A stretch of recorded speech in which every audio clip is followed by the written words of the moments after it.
Ladies and gentlemen, welcome to the Game Station podcast. We're actually on time for once. This is unbelievable. I feel good about that. Yeah, it's curious, really, when you think about it. We're on Go time. on. We're on time, and yet we're missing somebody. Could there be some kind of correlation? I don't know. No, it's you, me, and Dodger. Looks good. Yeah, pretty much. Sorry, I had the color of my hair converted into a shirt. That's why I have brown hair.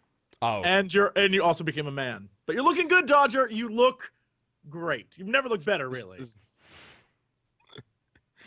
Never. I do think so. Cause you seem much more approachable. Not a snob like you usually are. that's very Really, true. yeah. I gotta have my mug, and I gotta be like, it's coffee time. I always get this weird air of superiority when I'm within about 20 feet of Dodger. It's like, I don't really want to talk to this person anymore, and then I just walk away. Here's hoping she's not gonna watch this podcast when she. But now that you're here, I feel like we can really talk. Like, Yeah. we can talk. We can bond now, really. Yeah, Think I about know. this. Yeah.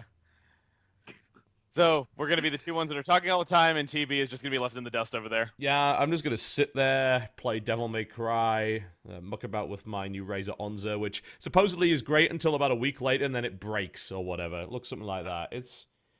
I like it so far. It's a I nice... just have my junky Logitech. Oh, My it's good nothing- old standard. Nothing junky about Logitech. That controller's a great controller.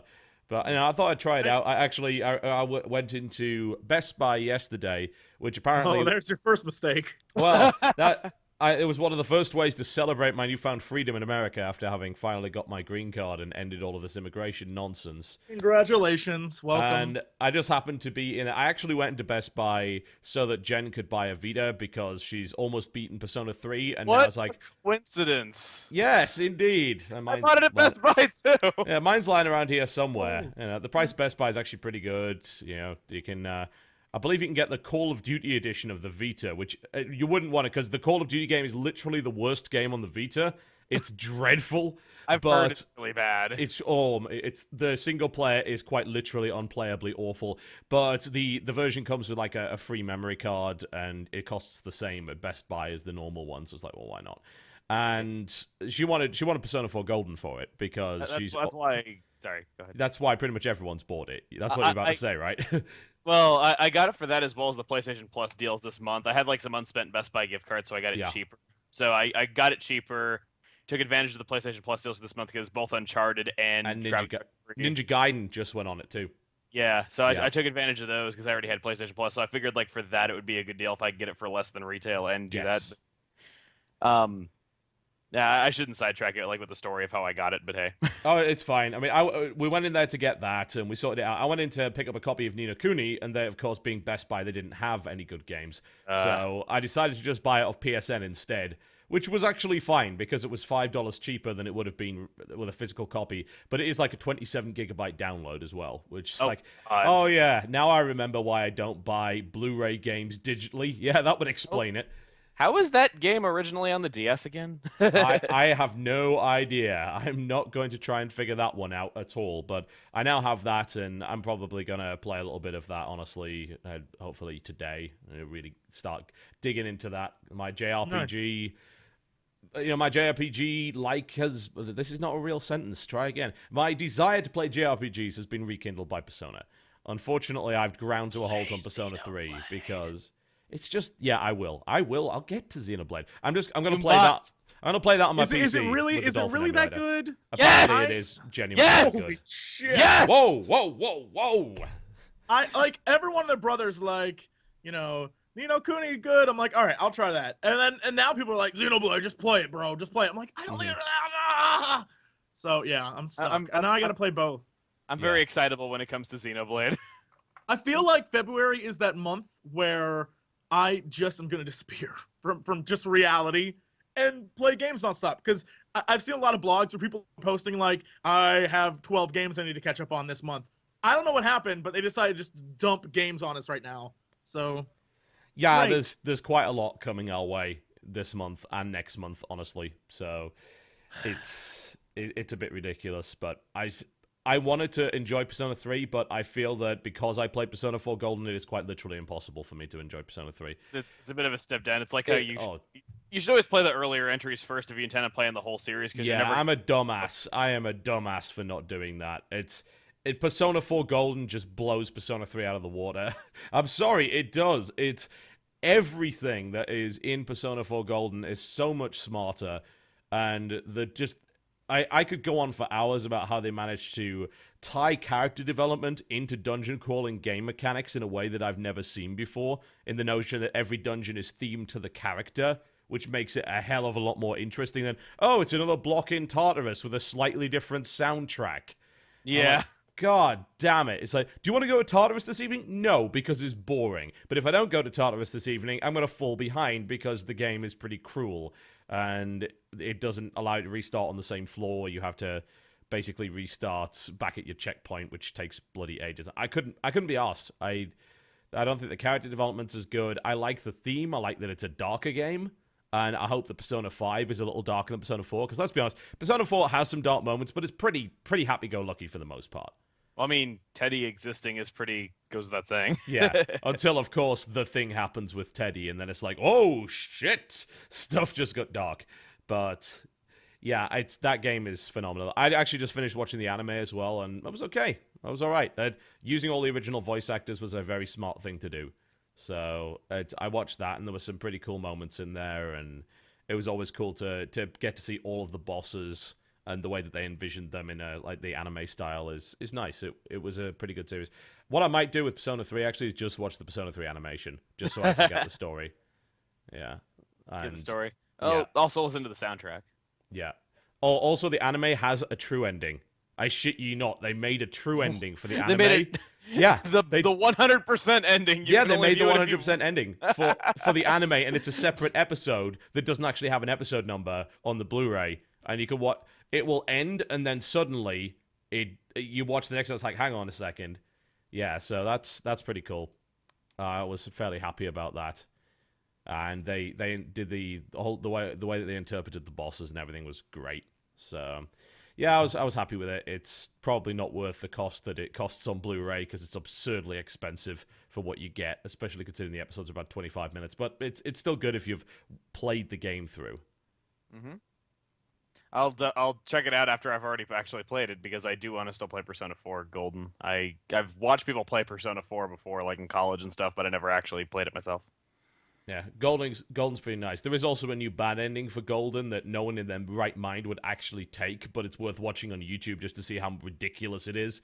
I've heard about that. Yeah, everyone tells me don't even bother. Well, yeah, why would you? And then, of course, you know what you've got to do to get the true ending in Golden involves a very specific set of circumstances, and then having to do this really weird dungeon involving a new character that is themed in a completely different way to every other dungeon in the game.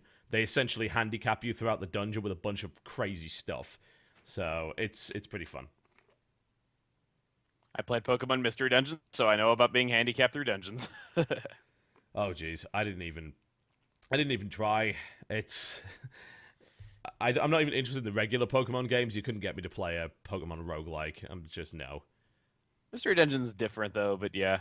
What I was saying was that what I was referencing was that there's some dungeons in the first game that are absurdly difficult because they return you to level 1 and your starting moveset, and you also have to go in by yourself with no items and level up as you go along. Oh, that seems entirely reasonable. Yeah, there's 4 dungeons like that. I only ever beat one of them. Yeah. It's pretty absurd. Yeah. I'm just checking on the stream to see if we're freezing up. I don't think we are. I think it's just something XSplit's decided to do this week. It's like, hey, there's a new XSplit problem. But no, it seems to just be on my end. It's fine. It's not showing up on the stream, so that's good. Alright, well, what's going on in the show? Well, obviously we're lacking Dodger, so we'll most likely be having Sorry. We might have a bit Nintendo going on. We're actually going to go have a look at some of the new Nintendo Direct trailers. Probably Shin Megumi Tensei X Fire Emblem and other crazy stuff like that, which is looking kind of great. Do a little bit of news here and then, and of course host topics, and then wrap the show up. Really that simple. And we'll, of course, start the way that we always start by asking exactly what we've been playing this week. Jesse, you've been rather silent since I believe I you don't know haven't played jack Persona, about man. Persona. You gotta Yeah, play Persona. You have got to play Persona. You would freaking adore that game. There's not even a question about it. Maybe. You would. Maybe. You would love it. The show idea sounds simple, but it's always 3 hours. Yeah, exactly. It's like, oh, we can do all this in 45 minutes, right? No. Never happens. No, the first hour will be stuff like that. Always get sidetracked talking just about random crap about games that has nothing to do with the actual topic. Jesse is not kanji. No.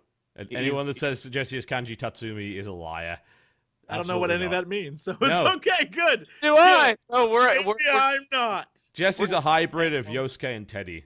That's all I can say. we're good friends here Is that because a bear? Is Teddy a bear? Can I be a bear? Actually, yeah. He claims to be a bear. Good. Plot twist, he is mostly a bear.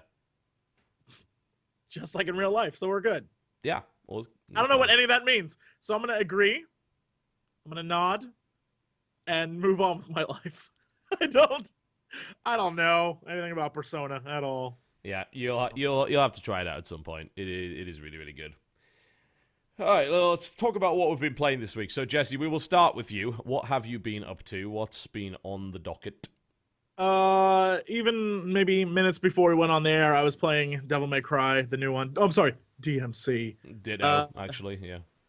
I may have thought that game was going to be horrible, and I hated Dante, and now I'm still playing it and kind of like it. I feel bad. I need to take my medicine. I don't think you should feel bad, if I'm totally honest. Well, I feel bad in that I bashed on this game a ton. Prior to it coming out? I think everyone did. Well, how is that your fault? They presented it in a really awful way. Come on. It's kind of more the marketing team's fault, yeah, not yours. Yeah. Well, it's also because they changed everything that people liked about the original. But the way they're handling the new story and the new world is kind of fun. The one problem I have that seems a little silly is Dante is perpetually getting pulled into limbo. Like, he can't walk 5 feet without someone being like, you're being pulled into limbo now. It's like, God damn it, guys. And then the funny thing is the monster, the monsters keep pulling him into limbo. And she's like, Dante, you're going to go into limbo and all this stuff. And he's like, limbo? What's limbo? Even though he's been there before. Meanwhile, he lives in a place called Limbo City. Hang on. Dude. When did you hear this? Because I've played the first few hours of the game now, and I'm getting ready to do my WTFs, and I've never once heard him say that. When did he say that? He says he's been to Limbo before. Many times. He's like, at the very beginning, he's like, yeah, I know it's Limbo. So when does he say what's Limbo? The girl tries to explain it to him, and he's like, yeah, no. Look, it's like in the very first level, she tries to explain what Limbo is, and Dante's like, so what happens if I shoot you? Like, he's asking her about Jesus Christ. Oh, no. That's justifiable, though, because it's like he's never met a medium before who can kind of exist in both worlds and shit like that. No, I understand. And she's telling him about this world around them and stuff, and I get it, but they live in a place called Limbo City. So it's like an unnecessary, like, okay, I get it. You this whole place is Limbo. I understand. Thanks, game. Yeah, I'm not really worried about spoiling the first 2 minutes of the game, so the whole thing. The later part of the game is pretty great. Although, for people who are curious what the overall plot is, it's essentially a movie just came out that looked really stupid. It's like, Branded. Yeah, which was ripped off a movie called They Live. They Live. This is what the plot is taken from, basically. Yeah, basically, the soda is like lobotomy in a can, and the TV makes people stupid and tells them what to think, and so basically, in order to get Mundus, the bad guy, to piss him off, you have to go around and destroy the television network and destroy the soda, for that kind of stuff.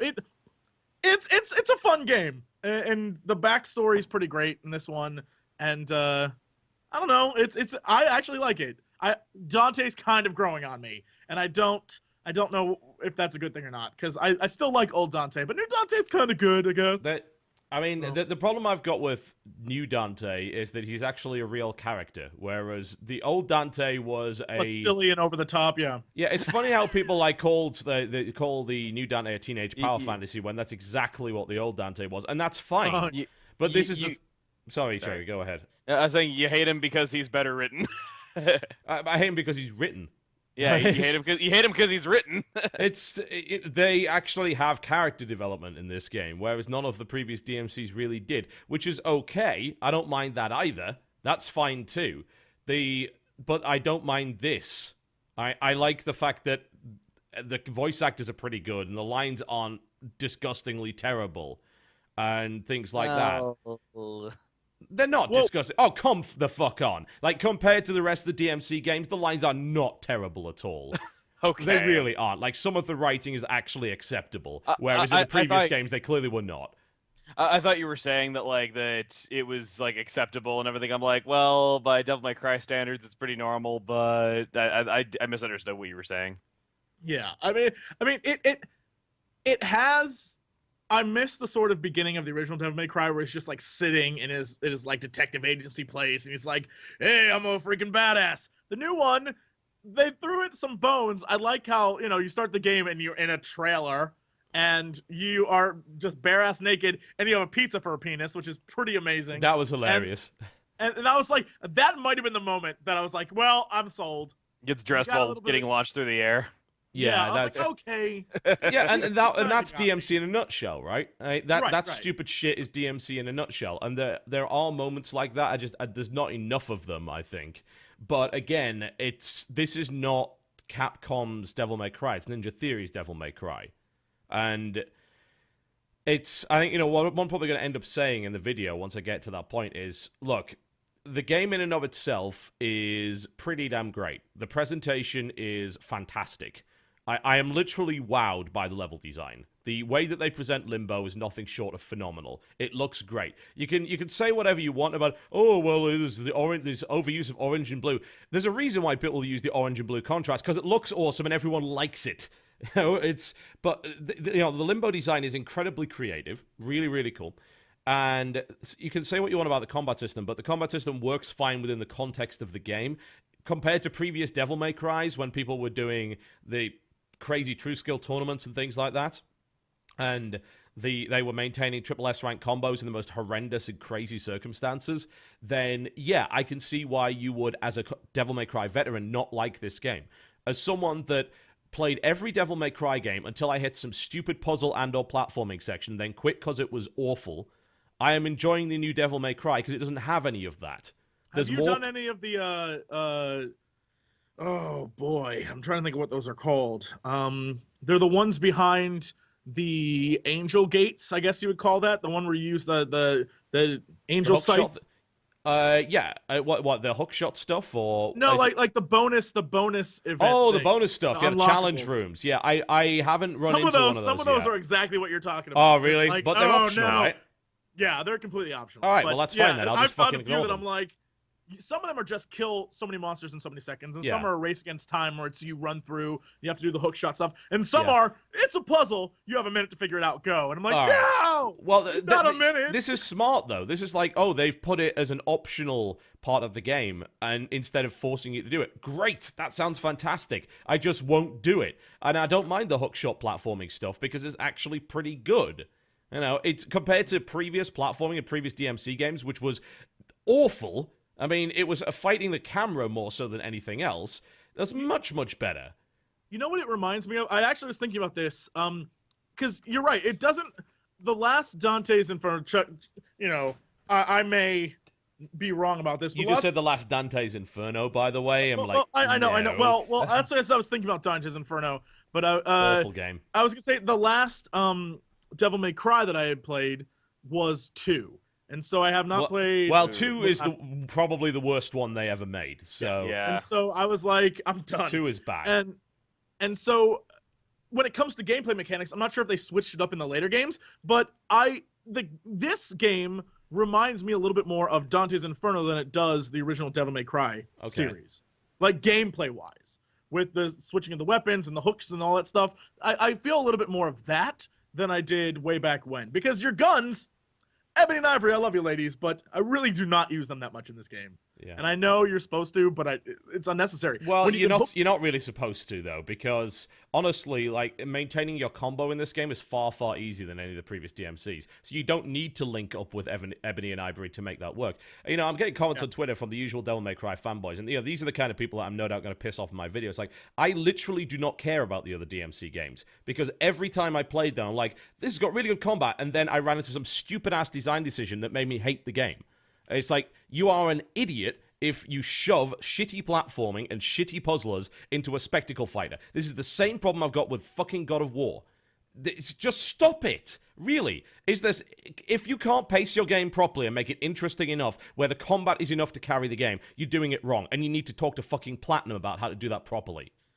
Because they know exactly what they're doing in that regard. It's very ironic that you say that, considering Hideki Kamiya was also the director of Devil May Cry 1 and 3.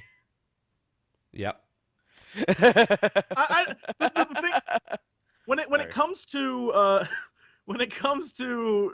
that sort of platforming thing, I think in God of War, in the first one, when you were in Pandora's box, I believe that was when you were on top of the Titan guy. Like, the puzzle there was good because it was your first major puzzle, and it was like everything kept shifting and stuff, and that was cool. But you're right, they took it like overboard in the next few, and it got really annoying. And so yeah, it was timed and shit like that. Time jumping puzzles in Devil May Cry 4 made me quit that game. It's like, oh, I am really enjoying the combat in this game, and then it's like, oh, let's just shove some platforming.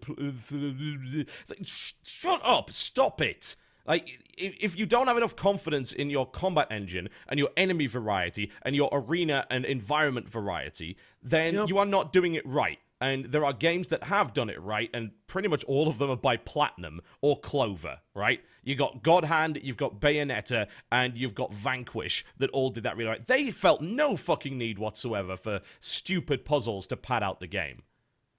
And it's actually the only reason, really, why I'm probably going to pick up God of War Ascension, because it's focused on multiplayer and fighting, as it should be, instead of some stupid-ass puzzling crap. And it's actually the same problem I ran into with the Darksiders games, too. It's like, come on, the combat is good enough to carry the game. We don't need this shit. I didn't buy the game for this shit. Someone in chat actually asked a really good question if I use the keyboard and mouse or the controller. I'm using the controller. Yeah. But I kind of feel like I might want to test out the keyboard and mouse to see what that... It's there's good. Some points... It's actually good because of the way the weapon system works in DMC. It's got a lot of key modifiers.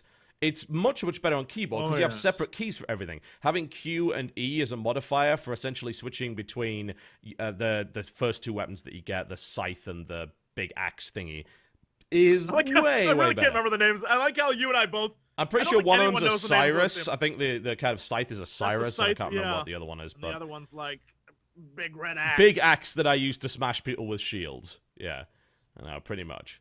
So I don't actually care about the previous DMCs. You can't make me care about the previous DMCs. If you care about the previous DMCs, I don't care about you caring about the previous DMCs. If you want to be mad about this DMC, fine, because you weren't getting Devil May Cry 5 anyway. It wasn't going to happen. Capcom didn't want to make it. So it's like, all right, who wants to make a DMC game? Fine, we're going to do a reboot. Because Ninja Theory couldn't have made the same game, and even if they tried, they would have just got shit on for it anyway. So they made their own DMC, and some people are going to bitch about it, and there are some parts of it that I don't like, and I'll spend a great deal of time talking about that. But quite frankly, I don't think anyone who is looking at this game from an objective or journalistic point of view should be pandering to the kind of people that scream and cry because something didn't go their way in the series. That said, if you are reasonable about your criticism and say, I don't like this as a DMC game and I have certain expectations because I have played the previous DMC games, then that's when people will take you seriously. This is the whole problem I've got with this entire debate, is that both sides of it are fucking unreasonable. We've got people on the journalism side of things that just flat out shit on everyone that likes the previous games. It says, oh, you don't matter. It's like, yes, they do matter because they just bought the previous 4 games. If you didn't want them to matter, you should have called your game Devil May Cry. Then they wouldn't matter. But then the other side of it is, don't completely destroy the game, even though it's got plenty of good points, just because it's not exactly what you wanted out of the series, the last game of which was like 5 years ago. Can people be rational for once? Can we have a balanced freaking balanced point of view for once. Why can't we have that? Will someone tell me? Damn. This is going to be a good podcast, I can tell. I'm just sick of it. Square Enix levels of pissed off. I was very impressed with you. I'm sick of it. I really, really am. I am just disgusted by it. It's getting on my nerves that whenever we try and have a discussion within gaming, we're shouted down by two polar opposite camps that seem to exist for the sole purpose. In gaming? You mean now in life? That's welcome to America. Welcome that's to extremists. Been for a while. Thanks for joining us. Yeah. Nuance is dead. Man. It's absolutely ridiculous because gaming is just meant to be something that you just do on your own leisure. It's just like, why are you so opinionated about what I like? It's like I can understand like speaking out against something that like because you personally didn't like it, though, but why not like other people for liking what you don't like? Yep, it's mainly what I'm saying. The one thing that I thought was crazy is Metacritic. When we were talking about Metacritic 2 weeks ago and Devil May Cry, they had the reviews. People were like losing their shit, just like, this game's so dumb. Let me tell you what's going on in this game. It's so stupid. And the exaggeration, because I had yet to play it. I was waiting for PC. The exaggeration on what they described as like, oh, and then this guy does this, and this other guy does this. It's so dumb. The whole game's stupid. Having played it, everything they mentioned as being bad, I really enjoy. I'm like, no, that was actually really cool. What are you talking about? So once again, Metacritic lets me down. Good job, Metacritic's a good idea in theory, though, but it's just like the fact that people can rate something a 0 out of 10 and they do it every time that there's even one thing they don't remotely like. Well, that's YouTube. YouTube is, I'm going to thumbs you down just because no one else has.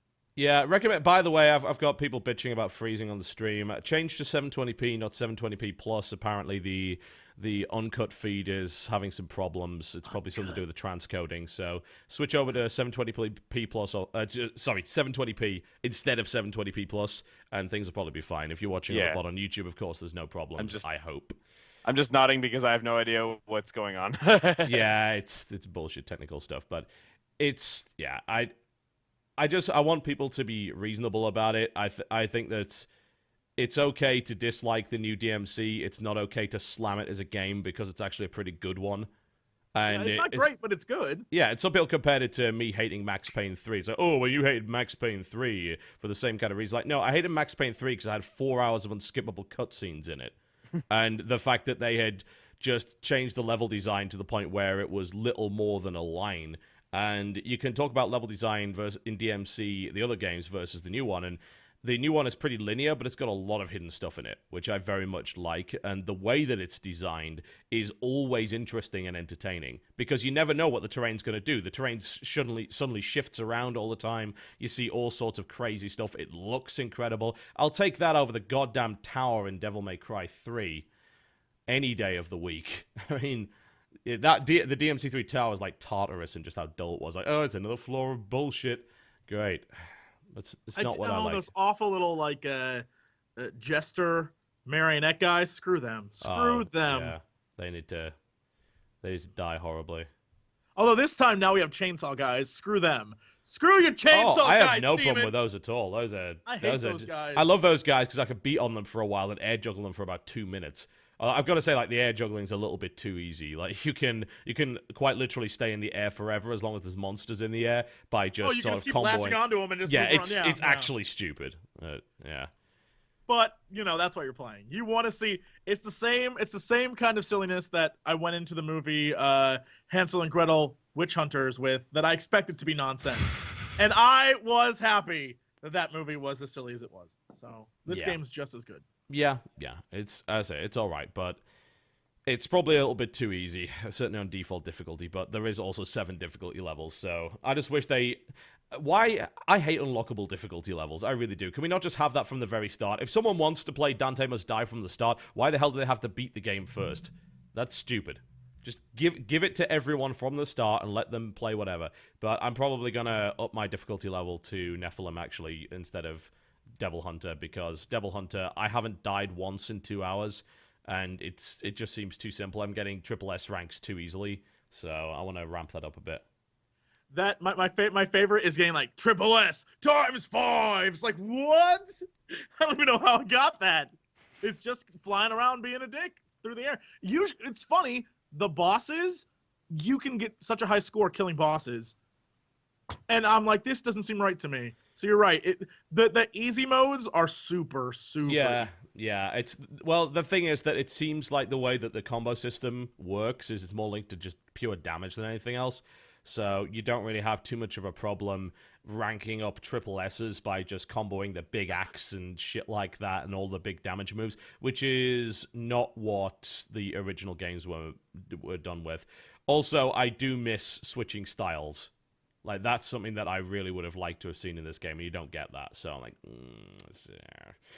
that doesn't seem okay.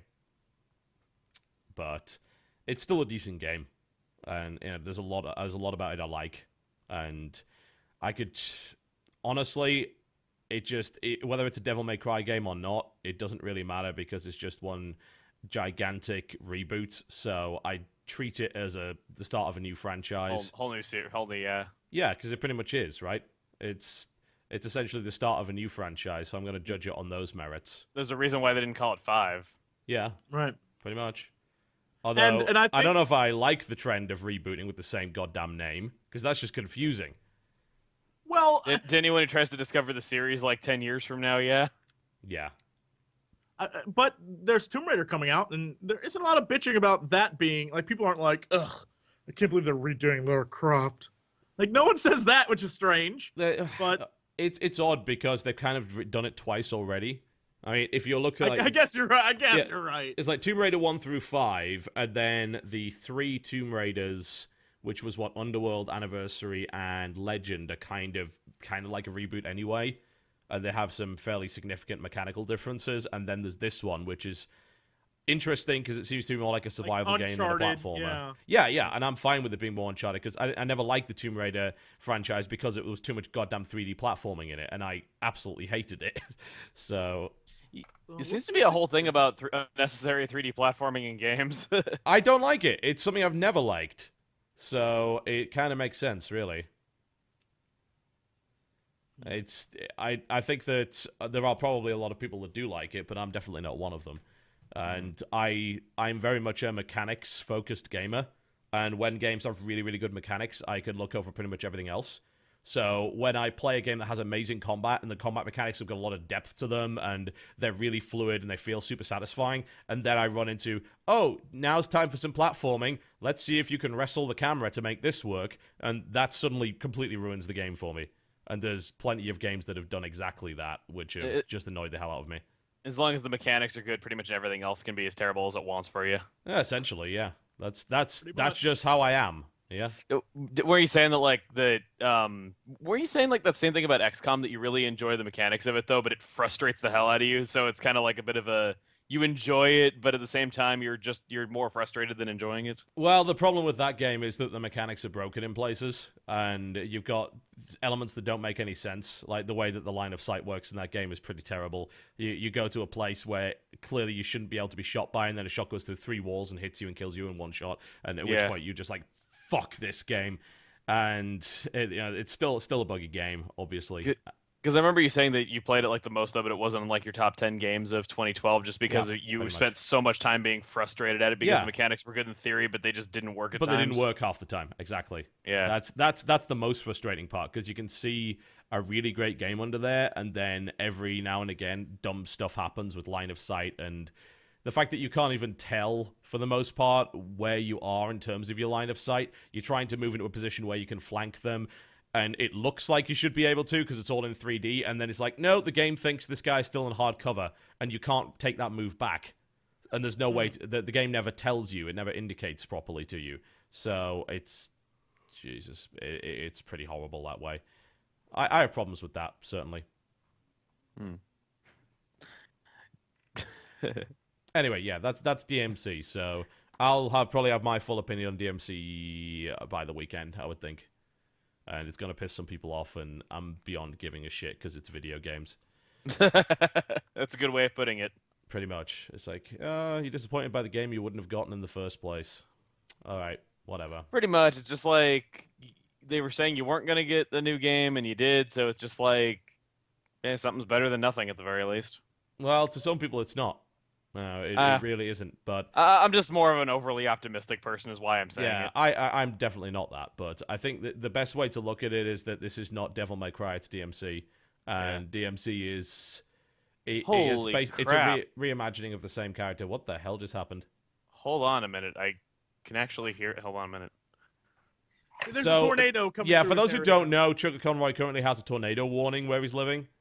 So yeah, I heard like the wind like vibrating my window, and I went to go check what it was. Yeah, so if he has to go down to the shelter, then we'll just have to carry on the show without him. That's why everything's so dark in here. I have my lights on, yet it's still this dark. Yeah. So just something to bear in mind that Conroy may die at some point today. Yeah. we are taking Conroy must die mode. Conroy must die. Yeah, that was.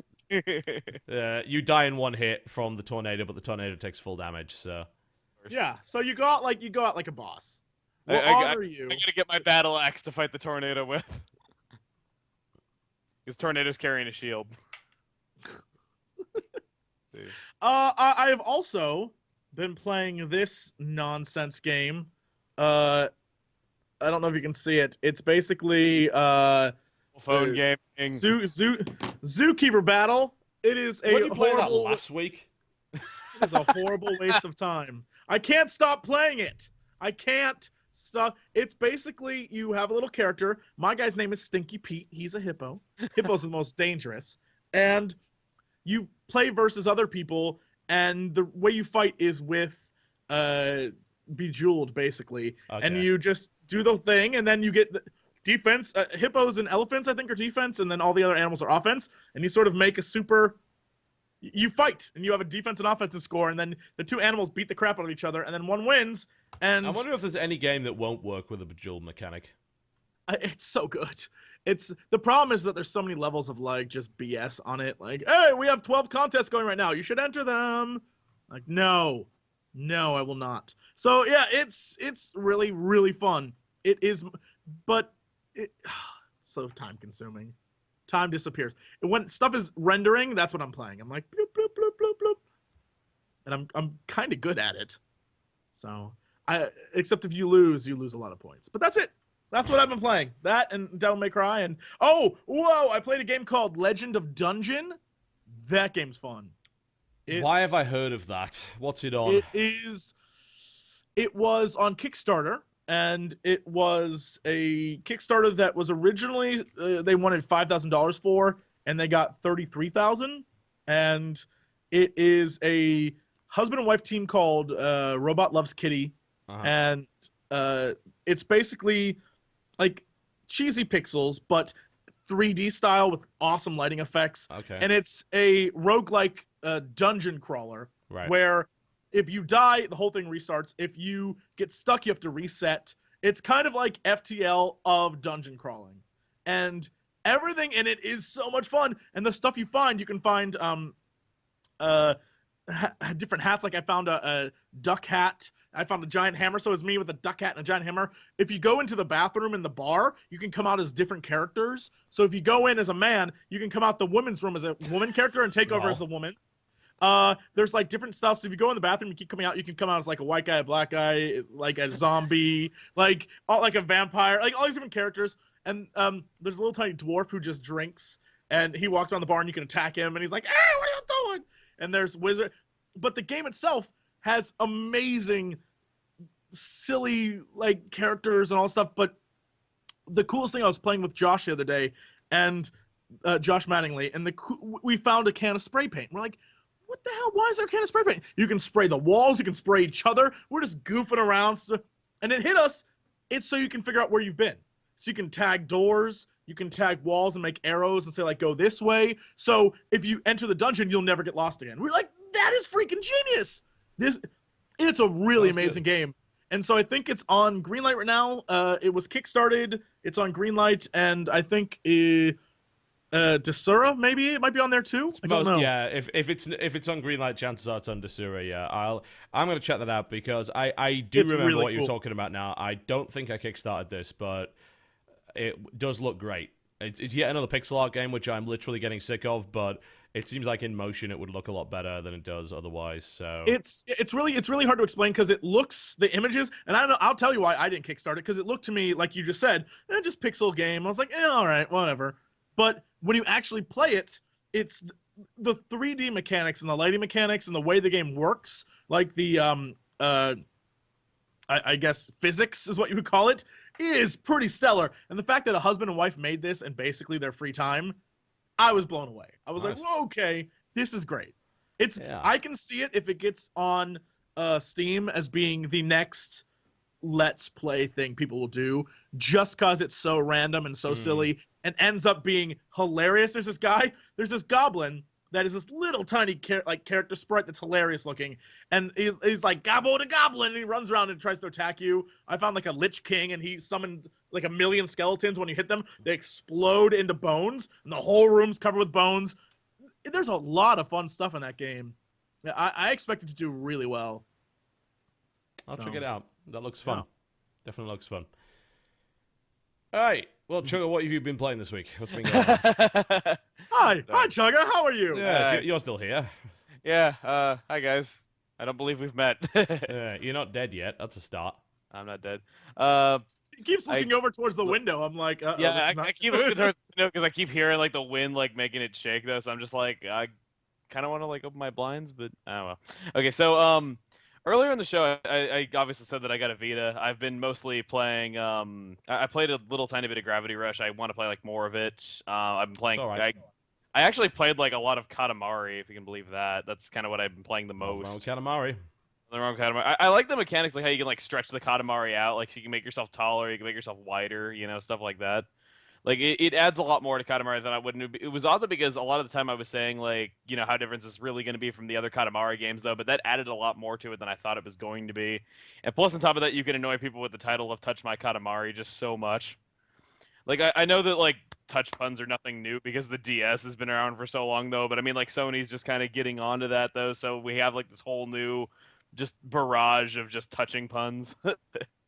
So I'm playing that mostly though. Sorry? I was just say, leave it to Sony to be the ones to make the puns. Nintendo's like, we're classy. We don't do that. Sony's like, touch my Katamari. even though it's developed by Namco Bandai, still, it's just, we're seeing a lot of games like that on the Vita, though. But the thing is, I wasn't going to say it earlier because I kind of didn't I knew we were going to talk about this eventually. The way that I actually got my Vita was ridiculous. Like I said, I went to Best Buy and got it with some unspent gift cards that I had.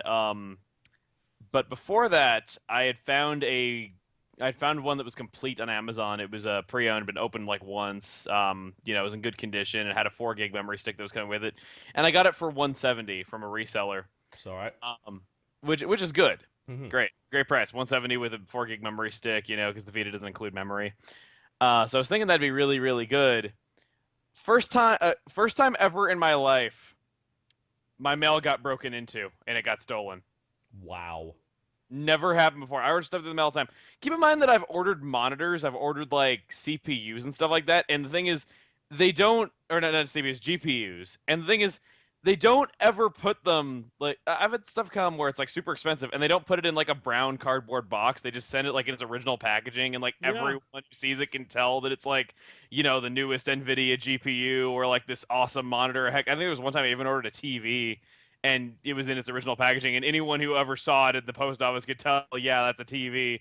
Never got stolen though, but no, this brown cardboard box with the used Vita in it got stolen. And it's like I get like this box that's broken into, the tape's all torn off, and it's all beat up, and it has like a "We're sorry, your mail was stolen" note like taped on the front. See, you think that's crazy that you get these big... I do the exact same thing. I get big packages. I send big packages. I send packages filled with stuff that have like, is just the box, right? Yeah. One time I send a friend, I got a Diablo 3 book. I read it, send it to a friend. I was like, hey, you want this? He's like, sure. Send it to him. He gets it. The package has been ripped open, resealed, and there's nothing in it. It's just the package. Wow. And he's like, is this a joke? And I was like, no, I sent you the book. He's like, dude, someone stole the book. And I was like, who the hell steals the Diablo 3 book? Like, why would you do that? So they can put it back in there because the special edition things you only use once. Right? It's like, who is stealing these things? People Somewhere there's a mail carrier who is a big nerd who's like, all of it's mine now. It's exactly the opposite. He was burned by Area 37, and now he's on a mission to purge the world of every Diablo 3 related product. Makes sense. Makes sense. That's essentially the plot of Seven Psychopaths, for those who haven't seen it. People will steal anything. I used to work at a theater, and we used to have like salt shakers get stolen, and like the little like fake plastic potted plants that would go on the tables in the lobby. Those would get stolen. I remember there was actually one time that somebody tore like a cup, like one of those cup holder armrests off one of the chairs and took that. People will steal anything. But yeah, that was how I got the Vita. It got stolen. I'm having to file a claim at the post office, though I ended up just going out and getting one at Best Buy with some gift cards because I was looking forward to getting it that day and I didn't. I like how you were so determined.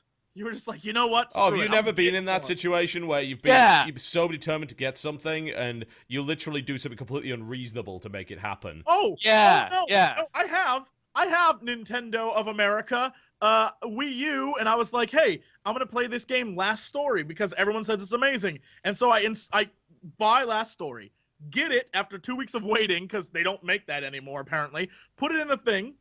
I'm ready to go. I'm like, this is gonna be great, and it's like, sorry, you can't use the Wii U controller. You have to have a Wii controller. So I go out to Best Buy, buy a Wii controller, come back, hook that up, and it's like, sorry, you need the Wii Classic controller to hook up to your Wii controller. Go back out to Best Buy, buy a Wii Classic, get it home, and then 2 weeks later, I hear, like, we're now going to make it so Wii controllers now work with the new Wii U controller. And I just wanted to, like, flip a table. I was like, that was, like, $60 just wasted. I hate so much. Well, the plus side of the Last Story was probably good enough.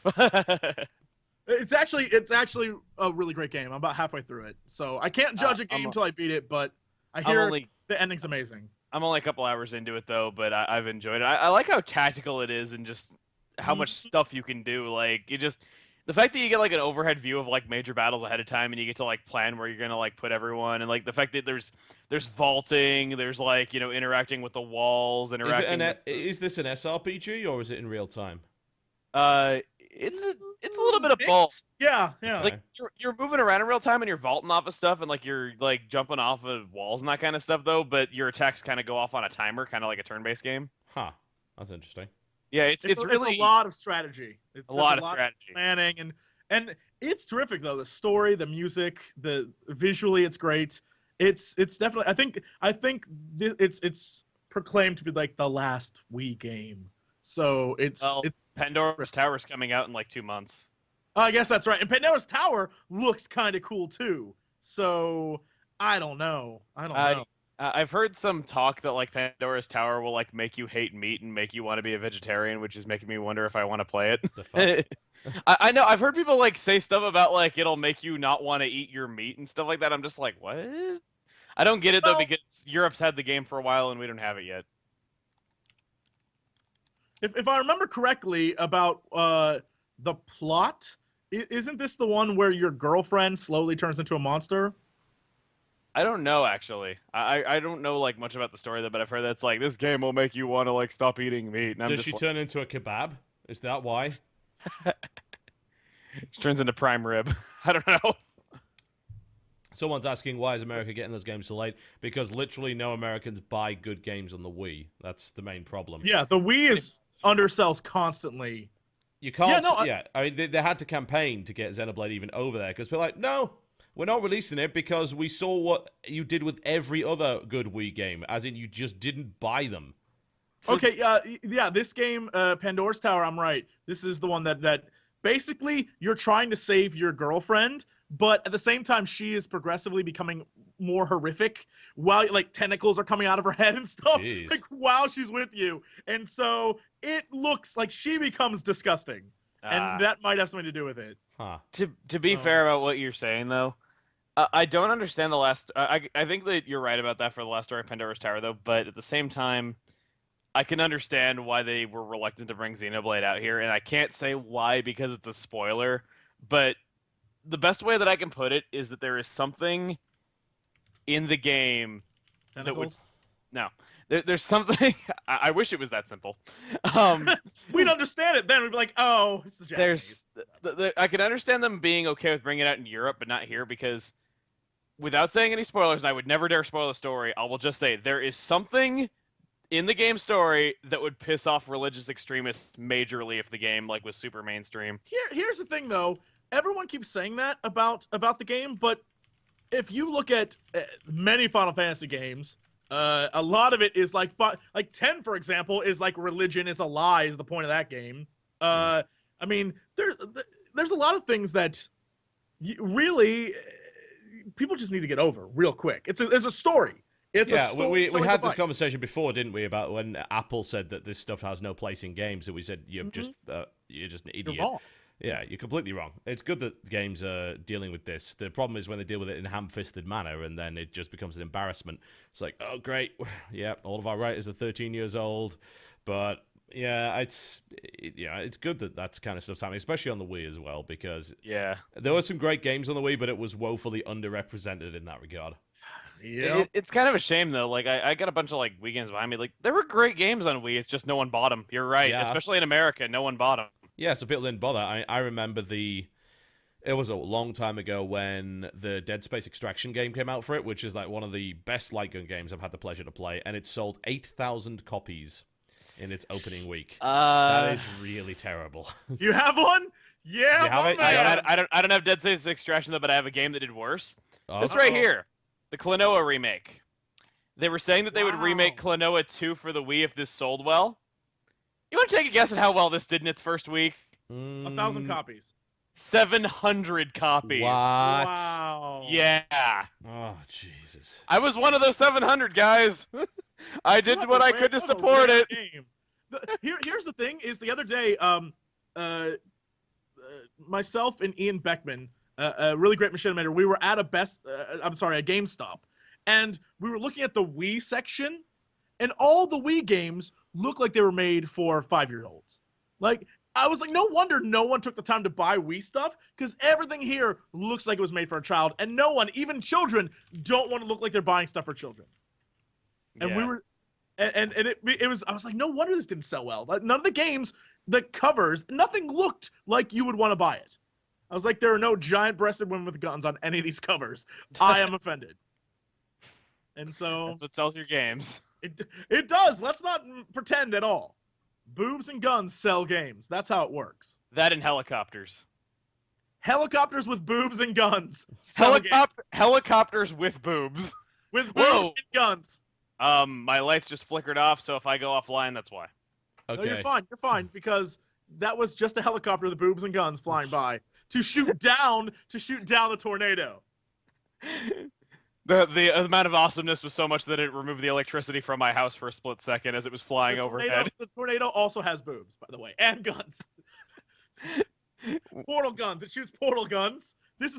We're making the best game ever. It shoots on top of that, the helicopter with boobs has archers in it. It's got people holding bows in it. Just Legolas. It has Legolas. This is a Suda51 game, isn't it? Yes. That's about the best I can put it. Legolas and Gimli are in there, and they're having a contest of who can kill the most tornadoes. Now, the only thing that we're missing is lightsabers. They shoot lightsabers. They shoot the lightsaber. Oh, actually, they throw them like their daggers. Their bows shoot the lightsabers. Their bows shoot lightsabers. Okay, yeah, I got it. I think we've created the best game ever made. Somebody make that a reality. Somebody make a Kickstarter. Here's the twist, though. There's a whole family of evil tornadoes, but one tornado falls in love with the helicopter because they both make wind, right? And the helicopter and the tornado fall in love. And you, Legolas and Gimli, have to get them to... It's the ultimate tragedy of helicopter and tornado. Helicopter, tornado. Tornado chapter. I'm going to strangle myself with my own headphone cord. Is that all right? I mean, yeah, I think we could arrange that. That sounds like a great idea. So just... God damn it, guys. Shut up! I'm really excited. No, that's a great idea. Jesus. Come on, you can't deny that. I know you have to overcompensate for Dodger not being here, but really now.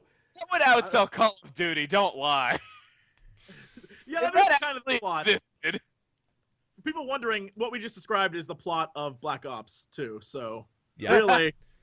Black Ops is a love story. It makes more sense to the plot of Black Ops 2, but that's okay. Black Ops 2 is a love story tragedy. Yep, about a helicopter and a tornado. It wasn't meant to be. Jesus Christ. Uh-huh. I don't think you even described a single thing that you've actually played this week. I mentioned the Vita and the Katamari. That was it. All right, fine. So I'd mentioned that. Aside from that, obviously, I've been playing Pokemon Coliseum for YouTube. See what else I've been playing. I'm playing a lot of N64 Mario Party lately for some reason. Just anytime anybody stops by, we always end up playing a board of an N64 Mario Party game. Mario Party it tears friendships apart. Mario Party is bad for friends. I had a ridiculous game the other day where oh God, I think like the best anyone else was doing was they had 1 star and like 0 coins, whereas I had like 4 stars and over 240 coins. You're a bad host, is what you are. I am. I'm a horrible person. Like, it's odd that we keep end up playing Mario Party though, because I always get told by like everybody that I know that they hate playing Mario Party with me because I am the luckiest person they know, and I just win solely off of luck all the time. And it's odd though because like as of late we just end up playing that all the time. So I've been playing like Mario Party 1, 2, and 3 a lot lately. So that's another thing I've been playing this week. So have you taken the time to play Nintendo Land? Yes. Yes. Nintendo Land by itself is kind of boring, but Nintendo Land with people is a lot of fun. I like the solo attractions fine, and I don't mind. Well, there's one attraction that was like meant for multiple people that I kind of liked. The Luigi's Mansion one is amazing with other people. That's really fun. Like whoever's the ghost, that's a blast. The one where you chase the toads, chase Mario, that is hilarious. It's so simple, yet it just works so well. The whole asymmetric multiplayer thing is so cool. Yeah, it's really funny, and I love it. And I think what makes it even better and what makes the gameplay more exciting is that you can have 4 of for example, the toads chasing Mario. You can have 4 toads on the screen, and Mario's using the handheld, so no one can see where he's going, and he can see pretty much everything. That kind of thing's great. Or the same thing with the ghost, or when you're playing the one where you have to chase. I think you have to chase the people collecting the balls. I can't remember what the hell that one's called. Sorry? The trees, the candy from the trees. Animal Crossing Sweet Day. Thank you. Yes, Animal Crossing. So it's that candy, it's candy, not balls. They're balls of candy. Balls that grow on trees. Balls that. Oh my God, that's a sequel to the game that we came up with. Balls that grow on trees. Once the helicopter and the tornado have a child, a tornado chopper, and he harvests balls from trees, and it's like Animal Crossing. Yeah. Stop. Just stop. So we go from an ultimate tragedy with guns and shooting lightsabers to a life simulator. Yeah, I mean look, we got to make money. We got to hit every single market there is. That's how we roll. It is. What have I been playing this week? Yeah, what have you been playing? Yeah, what have you been playing this week? Let's just get away from this stupid thing before I actually kill myself. And funnily enough, aside from DMC, I haven't really had a huge amount of time to play anything other than Planetside at the Ultimate Empire Showdown, which went pretty well, aside from the 4-second lag that we had for about an hour. That was hilarious. But we actually played, and Jesse can attest to this, we played board games. Yes, we did. We did. Real board games. Not Mario Party, actual, real, legit board games. And we played a good one, too. We did. Was fun. It goes by the name Shadows over Camelot, which is something that people that have just played Battlestar Galactica may have heard of because the traitor mechanic from Battlestar Galactica was very much lifted from Days of Wonder's Shadows over Camelot. And the whole point is that Camelot is kind of screwed. And horrible things are happening. You, as one of the Knights of the Round Table, have to attempt to stop that from happening. You are really up against it because you're playing it against the board. It's a cooperative game, and the board is consistently trying to kill you and screw you over. There are many ways to lose. You can lose by having more black swords at the round table than there are white swords, which, is disastrous. If you get 7 or more black swords, it's game over. 12 siege engines being placed outside of Camelot, knocking the walls down, that's game over. All of your knights dying, that's game over. There's a few ways for that to go wrong. And what's made worse is the fact that there is the possibility that one of your knights is a traitor. And the game deals out loyalty cards to you at the start of the game. You look at them face down, and you never show them to anyone. But once you start seeing suspicious activity or people making mistakes, then you get naturally suspicious this guy is actively trying to screw you over because he wins the game by you losing the game. So it gets progressively more ridiculous the further you get on into the game, and we just started openly accusing people of being traitors about halfway through the game. I actively accused the completionist because he made a stupid move that screwed us over. It was so funny. Poor Gerard.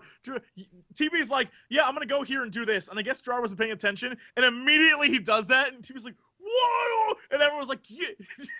Like, you must be the traitor. TB's like, I accuse you. And he's like, no, I'm on your side. And the next turn, he got killed. It was amazing. I felt so bad for him. As someone who doesn't tabletop game very much, I'm wondering, how the hell is this a board game? It's an awesome board game. It's an amazing board game. It took about an hour to set up. It sounds like it, yeah.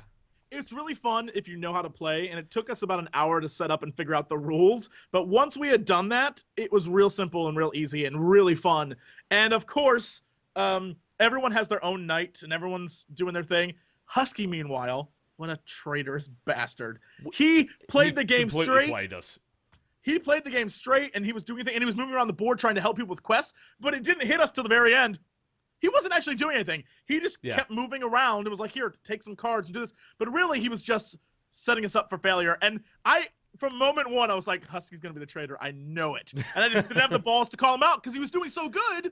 And I was like, well, I'm not the traitor. And Ro, if she was the traitor, she'd be like, immediately. So I was like, okay. Ro's poker face is pretty much horrible. Transparent. Yeah, especially she'd had one glass of wine by that point, and as you know, she's about 2 foot tall, which means that she's very easily intoxicated. But the problem is, if you call someone out as a traitor and they're not a traitor, it hampers you pretty badly. There's a mechanic that stops you from randomly accusing everybody. So it's risky. If you're wrong, you get heavily penalized. Yeah, you do. Yeah, you do. And so I was mad because I wanted to call someone out as the traitor, because once the traitor mechanic comes into play, they, rather than like leaving the game, they now actively work against you rather than like passively doing it. Yeah, they move off the board and essentially have the ability to do a bunch of other stuff.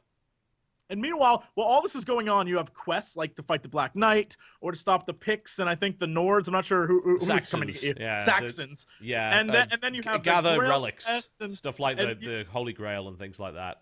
And so we early on got Excalibur, and we were so thrilled about that. But it turns out once you get an item, you flip that little side quest tray thing over, and it's like, by the way, anytime you pull an Excalibur card now, you get penalized for it. Add more crap tables. Like, oh god, what? That boned us hard. Yeah, going for Excalibur first was actually the worst possible thing we could have done, because that's a relic that you should maybe get further on in the game. We should have gone straight for... There's 3 relics in the game. There's the Holy Grail, there's Excalibur, and there's Lancelot's armor. Lancelot's armor is actually amazing because it allows you to... the player that has it is able to draw 2 cards from the bad deck and pick the one that he wants. So that's amazing for avoiding really bad stuff happening. And the problem is once you get that, though, then you flip that over, and now there's a dragon in play. Yeah, but that's actually not that bad. The dragon's actually one of the least terrible things to be on the table, as it turns out. Meanwhile, the Holy Grail, we screwed ourselves over. Oh, God. We were not doing well. So it was basically at some point we reached like the point of no return, and then Husky was just letting us suffer. Yeah, like, and then Husky finished us at any off, point. Yeah. You guys are blowing my mind here. I mean, this is a board game. When I think board games, I think roll 2 die, don't pass go, don't collect $200. That board game's a shit board game. It is. Yeah, this game's really intense. Well, I play like Settlers of Catan. I play like games like that though. Like I do play those though, but it's just like this is like good. Beyond anything I've ever heard. Yeah, Catan is good. This is like way beyond even that. Yeah, there's a whole world of really great board games, and a lot of them, I mean, a lot of dice rolling is generally bad in a board game because obviously it's very, very random. There is some dice rolling in this game, but you can essentially override it, and it's a risk-reward system because you put some cards down with numbers on them, and then you roll against those cards, so you're the one who made the choice to take a risk. So that's a little bit better there.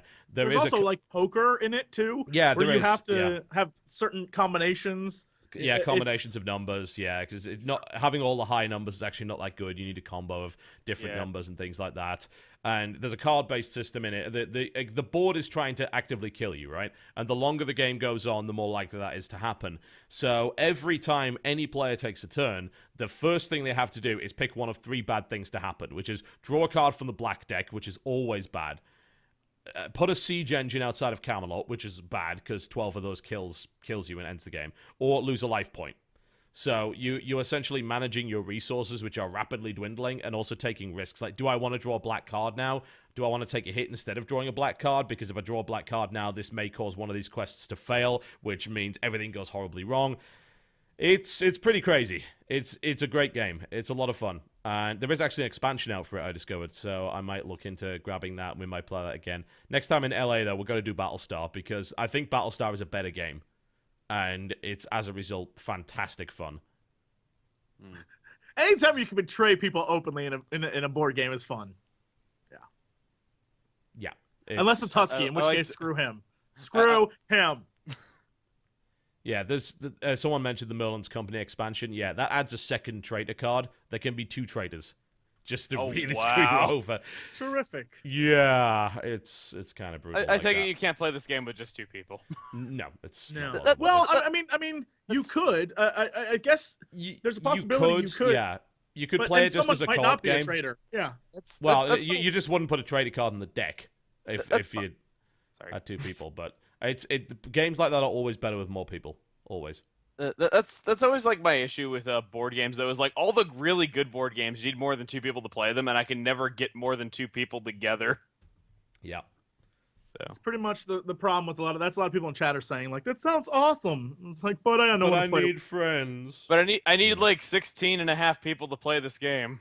You kind of do. You kind of need a giant party of people, at least 7. Well, what, for Shadows? No, you need 4. Like 4 is a good number. We had 5, and that was a good number too. I think more is better in this case. It would be more fun to have all 7 people there, I think. Yeah, it probably would be. But yeah, because you're guaranteeing a trader there essentially and things like that. But and there's so many people you can't tell, and people have to make bad choices. So yeah, it's good. It's a really, really good game. I definitely recommend it. But I think Battlestar is probably a better one, and it's definitely worth playing Battlestar Galactica.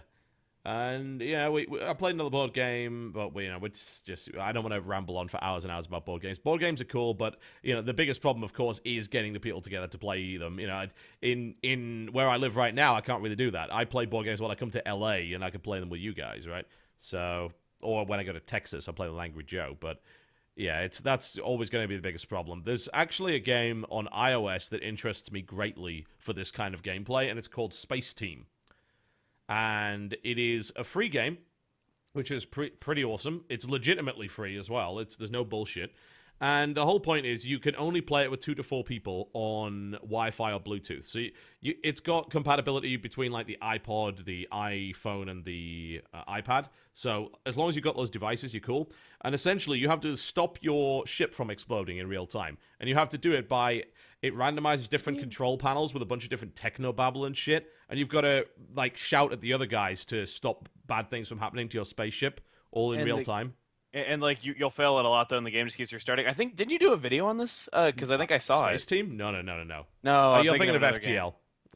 Okay, yeah. Yeah, it's not. No, Space Team is. It looks really fun, and I want to try it out quite soon because it literally is a case of you have to shout at the other guy. It's like reconfigure the FS modulator to do this, blah blah blah. It's like just one giant frantic Star Trek emergency, that sounds amazing. And it randomizes the different control panels and different stupid devices every time.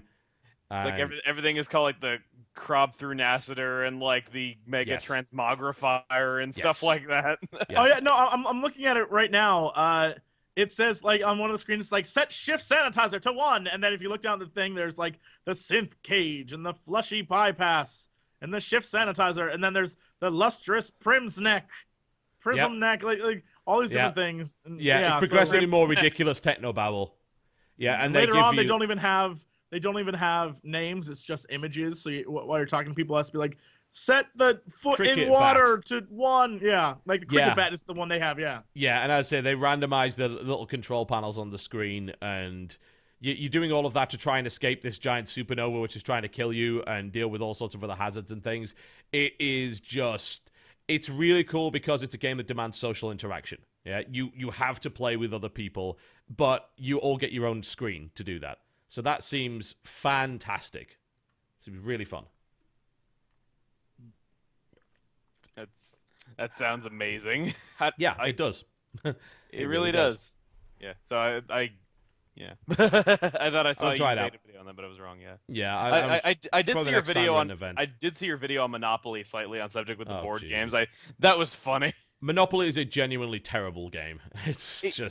I totally agree with everything you said in that video too. Like, it's one of those games where it's like it feels like there's so much strategy to it. Like when you first get into it, but then none of it.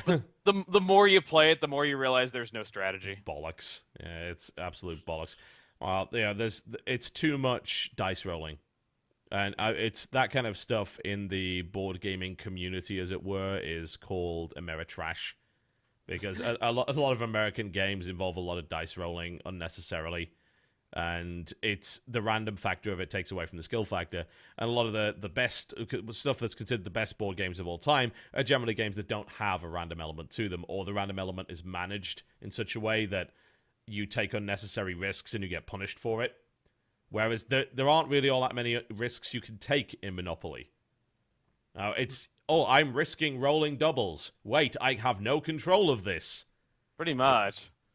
Yeah, so all it is. Card-based games and stuff that is very much not dice-based in any real sense of the word is always the best in that regard. And my favorite games have limited dice rolling in them, but not enough to override the strategic element. Yeah, so there's a little bit of luck involved, but it's mostly strategy. Well, if stuff like Monopoly's Ameritrash, then what's Eurotrash? Euro games, as they're called. Euro board games are the best board games. Like the games like Agricola, for instance, are considered to be some of the best board games ever made. Agricola is about farming. It is a game about fucking farming, and it is considered to be one of the best games ever made. I know that Catan is German, which we were talking about earlier. Yeah, it's the guy who made... I don't know who made Agricola, actually. UA Rosenberg. I'm not sure who he is. Or we're back he's German. He's German. There we go. Yeah. You got it talking about on iPad games, then we suddenly got back on board games again. Yeah, pretty much. Well, I mean, there's several good board game conversions for iPad actually, and it's well worth trying them out. I've heard like Ascension. Well, Ascension's not technically a board game; it's a card game, but it's great. It's a really good deck builder. Like I heard that is an iPad app that's supposedly like really, really good. And it moves so much faster than the physical version of it. It's fantastic. Yeah. There's also a version of the Penny Arcade, the card game, which is it's actually quite similar to Ascension. It's another deck builder. It's even done.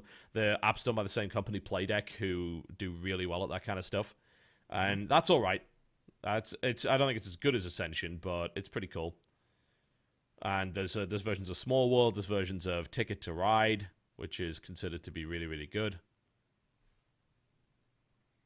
So we're combining our subjects of board games and iPad apps and all that stuff, and we're like doing a thing. You guys got me down a rabbit hole here. I'm sitting here staring at like the reviews for this game. I'm trying to figure out. Well, now it's your turn to not talk. TB had a turn at it. I had a turn at it. Now you have a turn at it. Which rabbit hole are you looking at? What, are you looking at the reviews of Agricola or?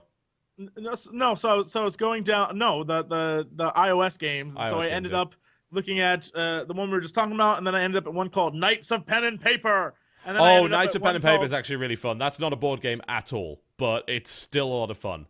Right. The whole point of Knights of Lich Defense, which is an entirely different thing. So now I'm just like, I'm in a rabbit hole. I can't get out now. You got me looking at iPhone games. Yeah, I was actually playing a lot of... I did actually play a bit more Knights of Pen and Paper this week. Knights of Pen and Paper is an RPG in the kind of classic style, but it breaks the fourth wall all the time, and you actually have your guys playing the actual pen and paper on the screen, wearing costumes, and you can also buy stuff in real life that affects the actual game. And the dungeon master's narrating everything for you, and there's a lot of parody in it. There's a lot of fourth wall break. It's pretty fun. Awesome. It's definitely worth trying out. It might be time for a break, I think. When we come back, we're going to be looking at some of the news this week. And we'll see if there's anything interesting. There's actually been quite a lot of stuff going on this week, so we shouldn't have too many problems. You're currently watching the Game Station podcast, ladies and gentlemen. We'll be back after this break. Don't go anywhere. Ladies and gentlemen, welcome back to the Game Station podcast. Chugga, you seem rather concerned. What's happening? I'm trying to rush and do my annotations for today's video, so I'm not having to do it while we're actually talking about meaningful crap. I thought you were staring out the window. It's like, oh, there was a tornado coming directly at me. No, I'm trying desperately to get my annotations done. I need 3 more. Come on. You really need to just hire someone to do this stuff. Seriously, it's much easier. Yeah, Chugga. Just hire people. But you get more views than me anyway. You can totally pull this off. It's my annotations, though. They have to feel like they're mine. Otherwise, I'll know those boxes weren't drawn by me. It's an artist thing. I must draw my own annotations. Man's got a point. I don't care about those things at all. I just get a Romanian to do it for me. Oh, God. Okay. 2 more. All right, Really? Is this what we've come to? Yes, we've come to doing annotations in the podcast. Anyway, go ahead and just... what are we going to be talking about now? We doing trailers? No, we're going to do news, and then we're What going are to we do trailers. doing now? What's happening? Whatever. Yeah, that sounds great. I'm Wonderful. gonna be over here being internet famous. Thanks, Chugga. Indeed. Ugh. Meh. I still have 1 more to do, but oh well, we'll continue. Yeah. That was Otto. It was just like... You heard the man. We'll do some news. There's actually a lot of news coming this week. I'm looking through the list of like, none of the stuff that I just got sent was all that interesting, but Yeah. there were some other things. Oh. Unfortunately, a lot of really bad news across the board. More frickin' studios shutting down.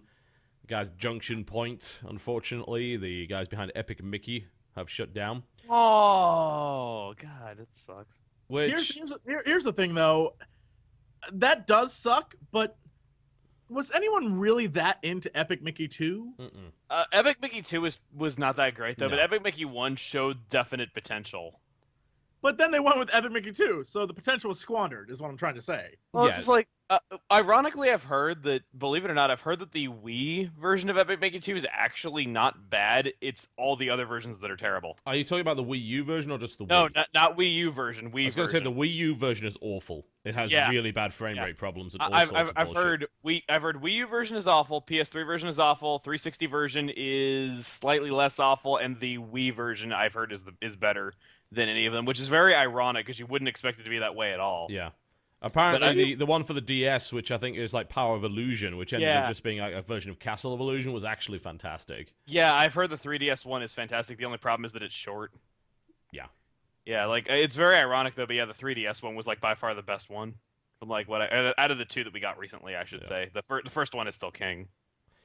So I actually have a very nice piece which I think Chugga can actually talk about because we were speaking about this before the show. I'm just throwing it in the Skype chat for you guys.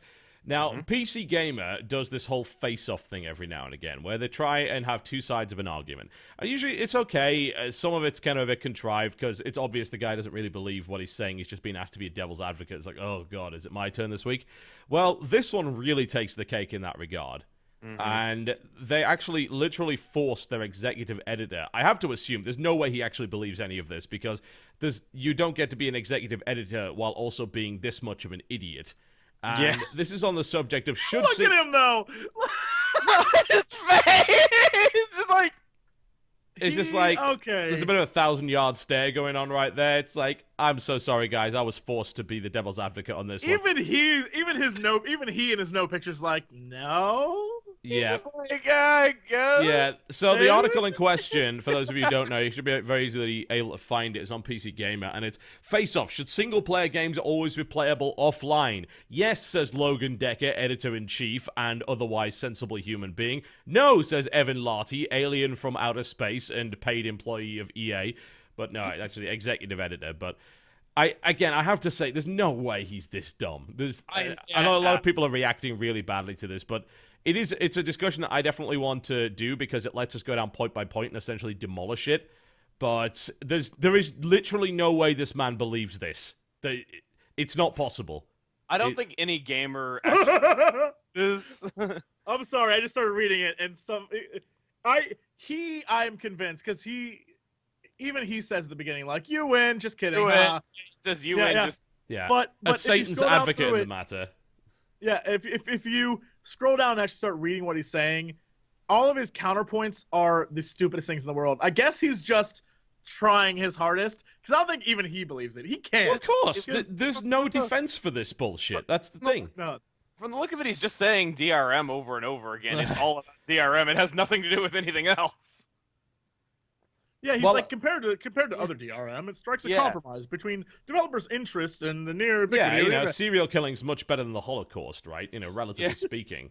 But look, we take what we can take. It's absolutely ridiculous. And the thing is, the reason why I kind of have a lot to say about this thing is I'm not much of a PC gamer. I do play games on PC, just not all that much. Like I'm more of a console person, and I'm really looking forward to SimCity. I played the demo of it and all that. Yeah, I'm looking really forward to it. It looks awesome. SimCity was one of few PC series that I was really into, and I was really sad that it had been kind of dead for the past decade because they kept trying to do new things with the franchise, but it just kept not working. And I was like, after how many years it's been since Societies came out, I'm like, oh, it's probably dead. They're probably never going to do anything with it ever again. They did a wonderful job of taking the concept of SimCity and make it not be about building cities. And it's funny how it suddenly went wrong at that point. Never saw that one coming. Yeah, Societies was Dreadful. basically, let's remove all strategy from this game whatsoever and just give you your tools from the beginning. It was basically just SimCity without strategy or without any kind of sense of anything really, any depth is what I'm trying to say. And I was thinking that because Societies did badly, the series was just dead because they didn't do anything for so many years with the series. And I was just like, well, that sucks because that spin-off game did badly. They're probably just thinking SimCity is dead. And then they surprised me with this one. And I was really excited for it, though, because I haven't played a lot of PC games the past few years. It's a reboot. Guess what it's called? SimCity. Just like Devil May Cry. Yeah. But only this time it's actually made by the same people. So rebooting the franchise that they themselves made with the same team is incredibly dumb. But hey. I don't know if Will Wright's actually involved, though. I know it's Maxis that's doing it. Maxis is doing it. I just don't know if Will Wright's After involved the yet. abomination that was Spore, I'm almost hoping that Will Wright isn't involved. Yeah. Will Wright has said some really strange stuff, in the past several years. Forever. Yeah. Okay, I'll give you that one. He's very much getting to the point where he's Peter Molyneux. Yeah, I remember that he was interviewed about the SimCity series shortly after Societies came out. I remember that he was saying that out of the original 4 SimCities, he liked each progressive sequel less, saying that it was because they were better. He was saying because it was overcomplicating it, and the first game was the best out of the original 4. No, it was actually terrible. If you play that game right now, it is awful. Yeah, it is. It is so it's one of those sequels where for the time it might have been fine though, but after you've played any sequel, you never go back to that overhead view and just having not having a cursor or anything. Not having anything. That's a big problem. There's barely any buildings. You don't get to do anything fun in that game. It was great for the time, but there's no way that 2000 is not a better game than that. And there's no way that 4000 wasn't a better game than that. Yeah, it's just and he was saying that he liked each progressive SimCity sequel less and less. And then I remember him saying that Societies was the best one because it was back to basics. And I'm like, no, that was never SimCity. It was something along those lines. I remember reading that interview and just being like, what? But yeah. Anyway, so on the subject of the DRM, I should say this. Yeah. I've been out of PC gaming for a while, and I was really excited to get back into it. And I played the demo, and then when I found out that there's no local saving, you have to be connected to the internet to be able to access your saves as a form of DRM. I was just kind of as my first real big experience with that with a game that I've really, really legitimately cared about playing a lot. So it kind of, on one hand, I'm kind of blindsided though, because a lot of the games that do this weren't really games that I paid much attention to. At least not games that I was gonna play a ton. But on the other hand, even though I felt kind of blindsided by the whole thing, I was kind of this totally is something EA would do, and it's totally something I hear about EA doing in the news all the time, so I really shouldn't be surprised. Well, funny thing is, it's not really EA that does it a lot. It was Ubisoft. They were the guys that were very much legendary for it with their always-on DRM systems that affected a lot of games, including Settlers 7, Assassin's Creed 2, Anno 2070 had it for a while, which was really bad. Thankfully, it doesn't have it anymore. But I mean, let's work down these points point by point and actually say why this is the attempted justifications that are given by people that are just completely, out of whack. I mean, it starts with Logan essentially saying single.player. It's like, well, that's enough. I mean, that's what we really that need. is an argument. We could end the argument right there, and it would be perfectly fine. All right, so let's start with Evans, right? So he already said something like, "God, please don't kill me because I am Satan's advocate on this."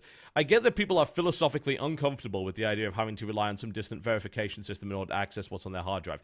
All right, we're not philosophically uncomfortable with it. We just know that it doesn't work most of the time.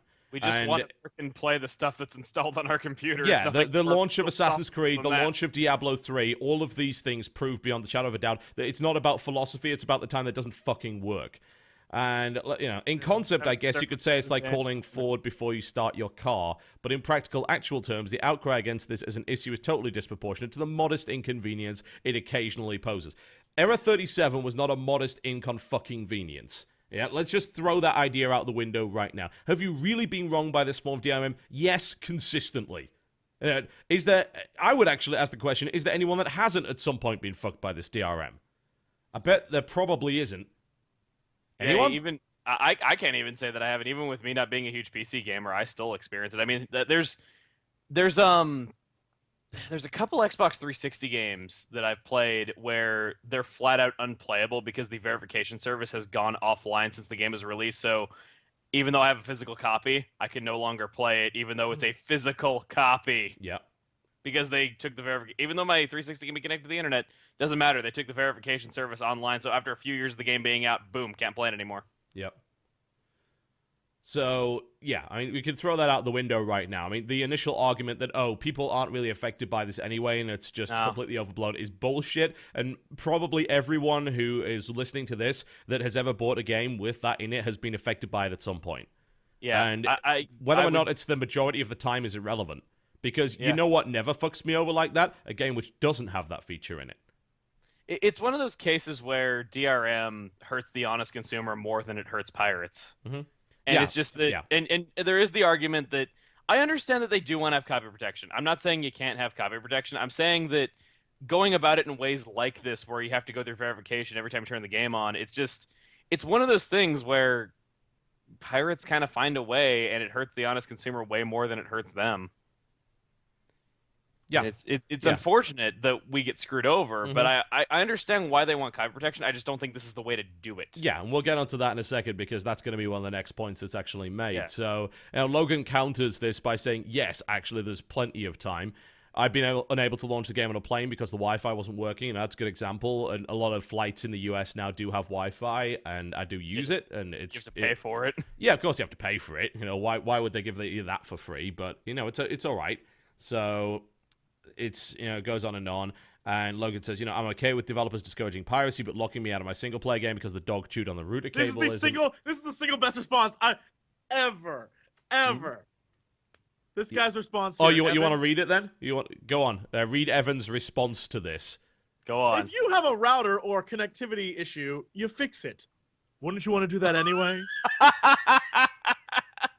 And if you're okay with DRM, wouldn't the alternative to online connection checking be horrific junk like SecureROM, which has a brilliant history of locking users out of games like Fallout 3 because they dared, italics, dared to have something like disk burning software installed? I'm pretty sure SecureROM. When did SecureROM do this? Because that is actually something that Starforce did.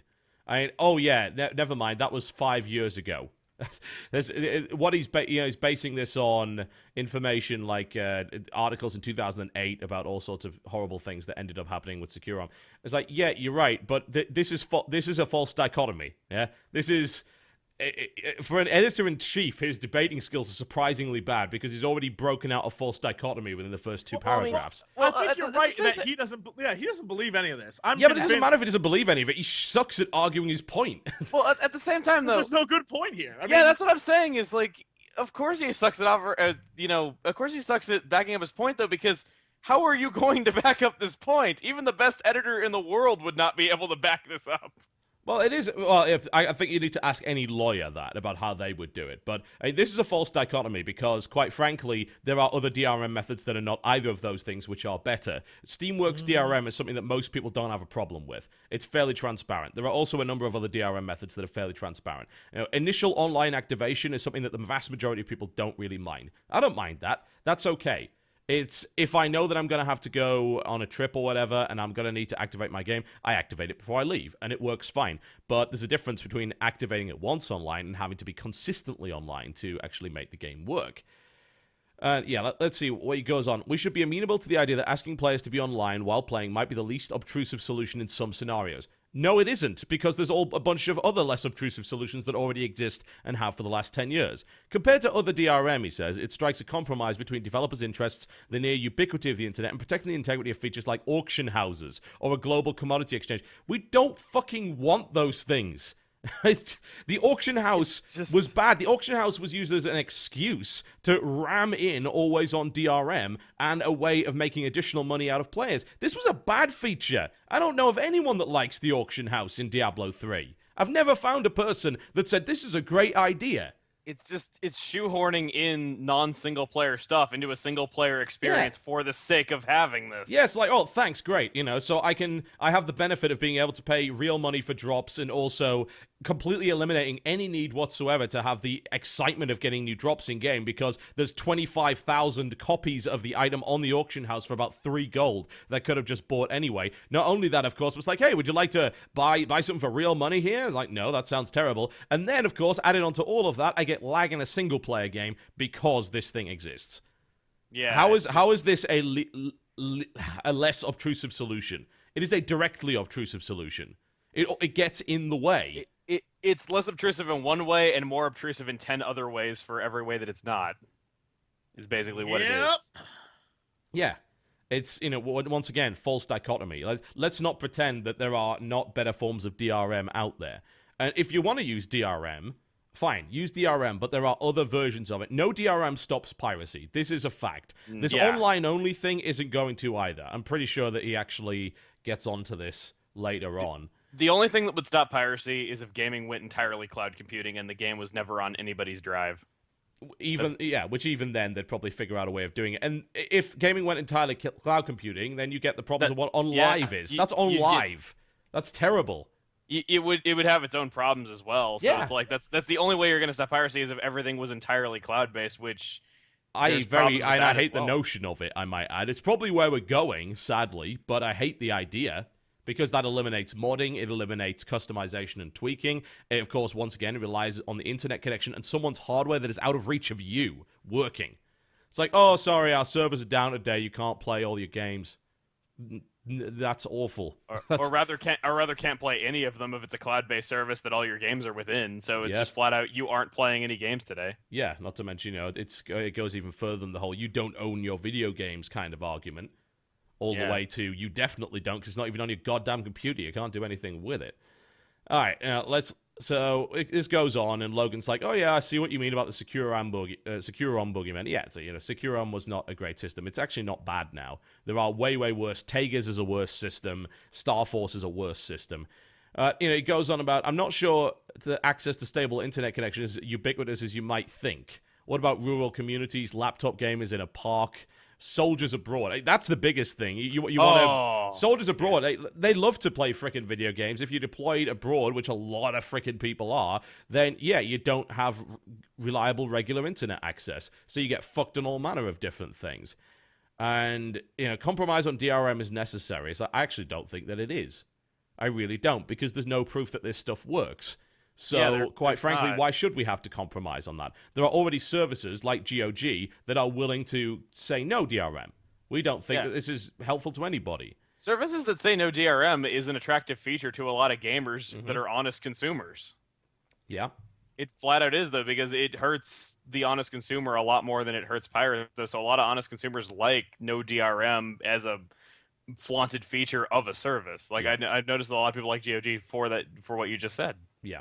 Okay, so Evan's next point, he goes, what precedent, I always get this wrong, what precedent, yeah, it was Lincoln, what precedent is there for people losing access to single-player games because a verification server was shut off?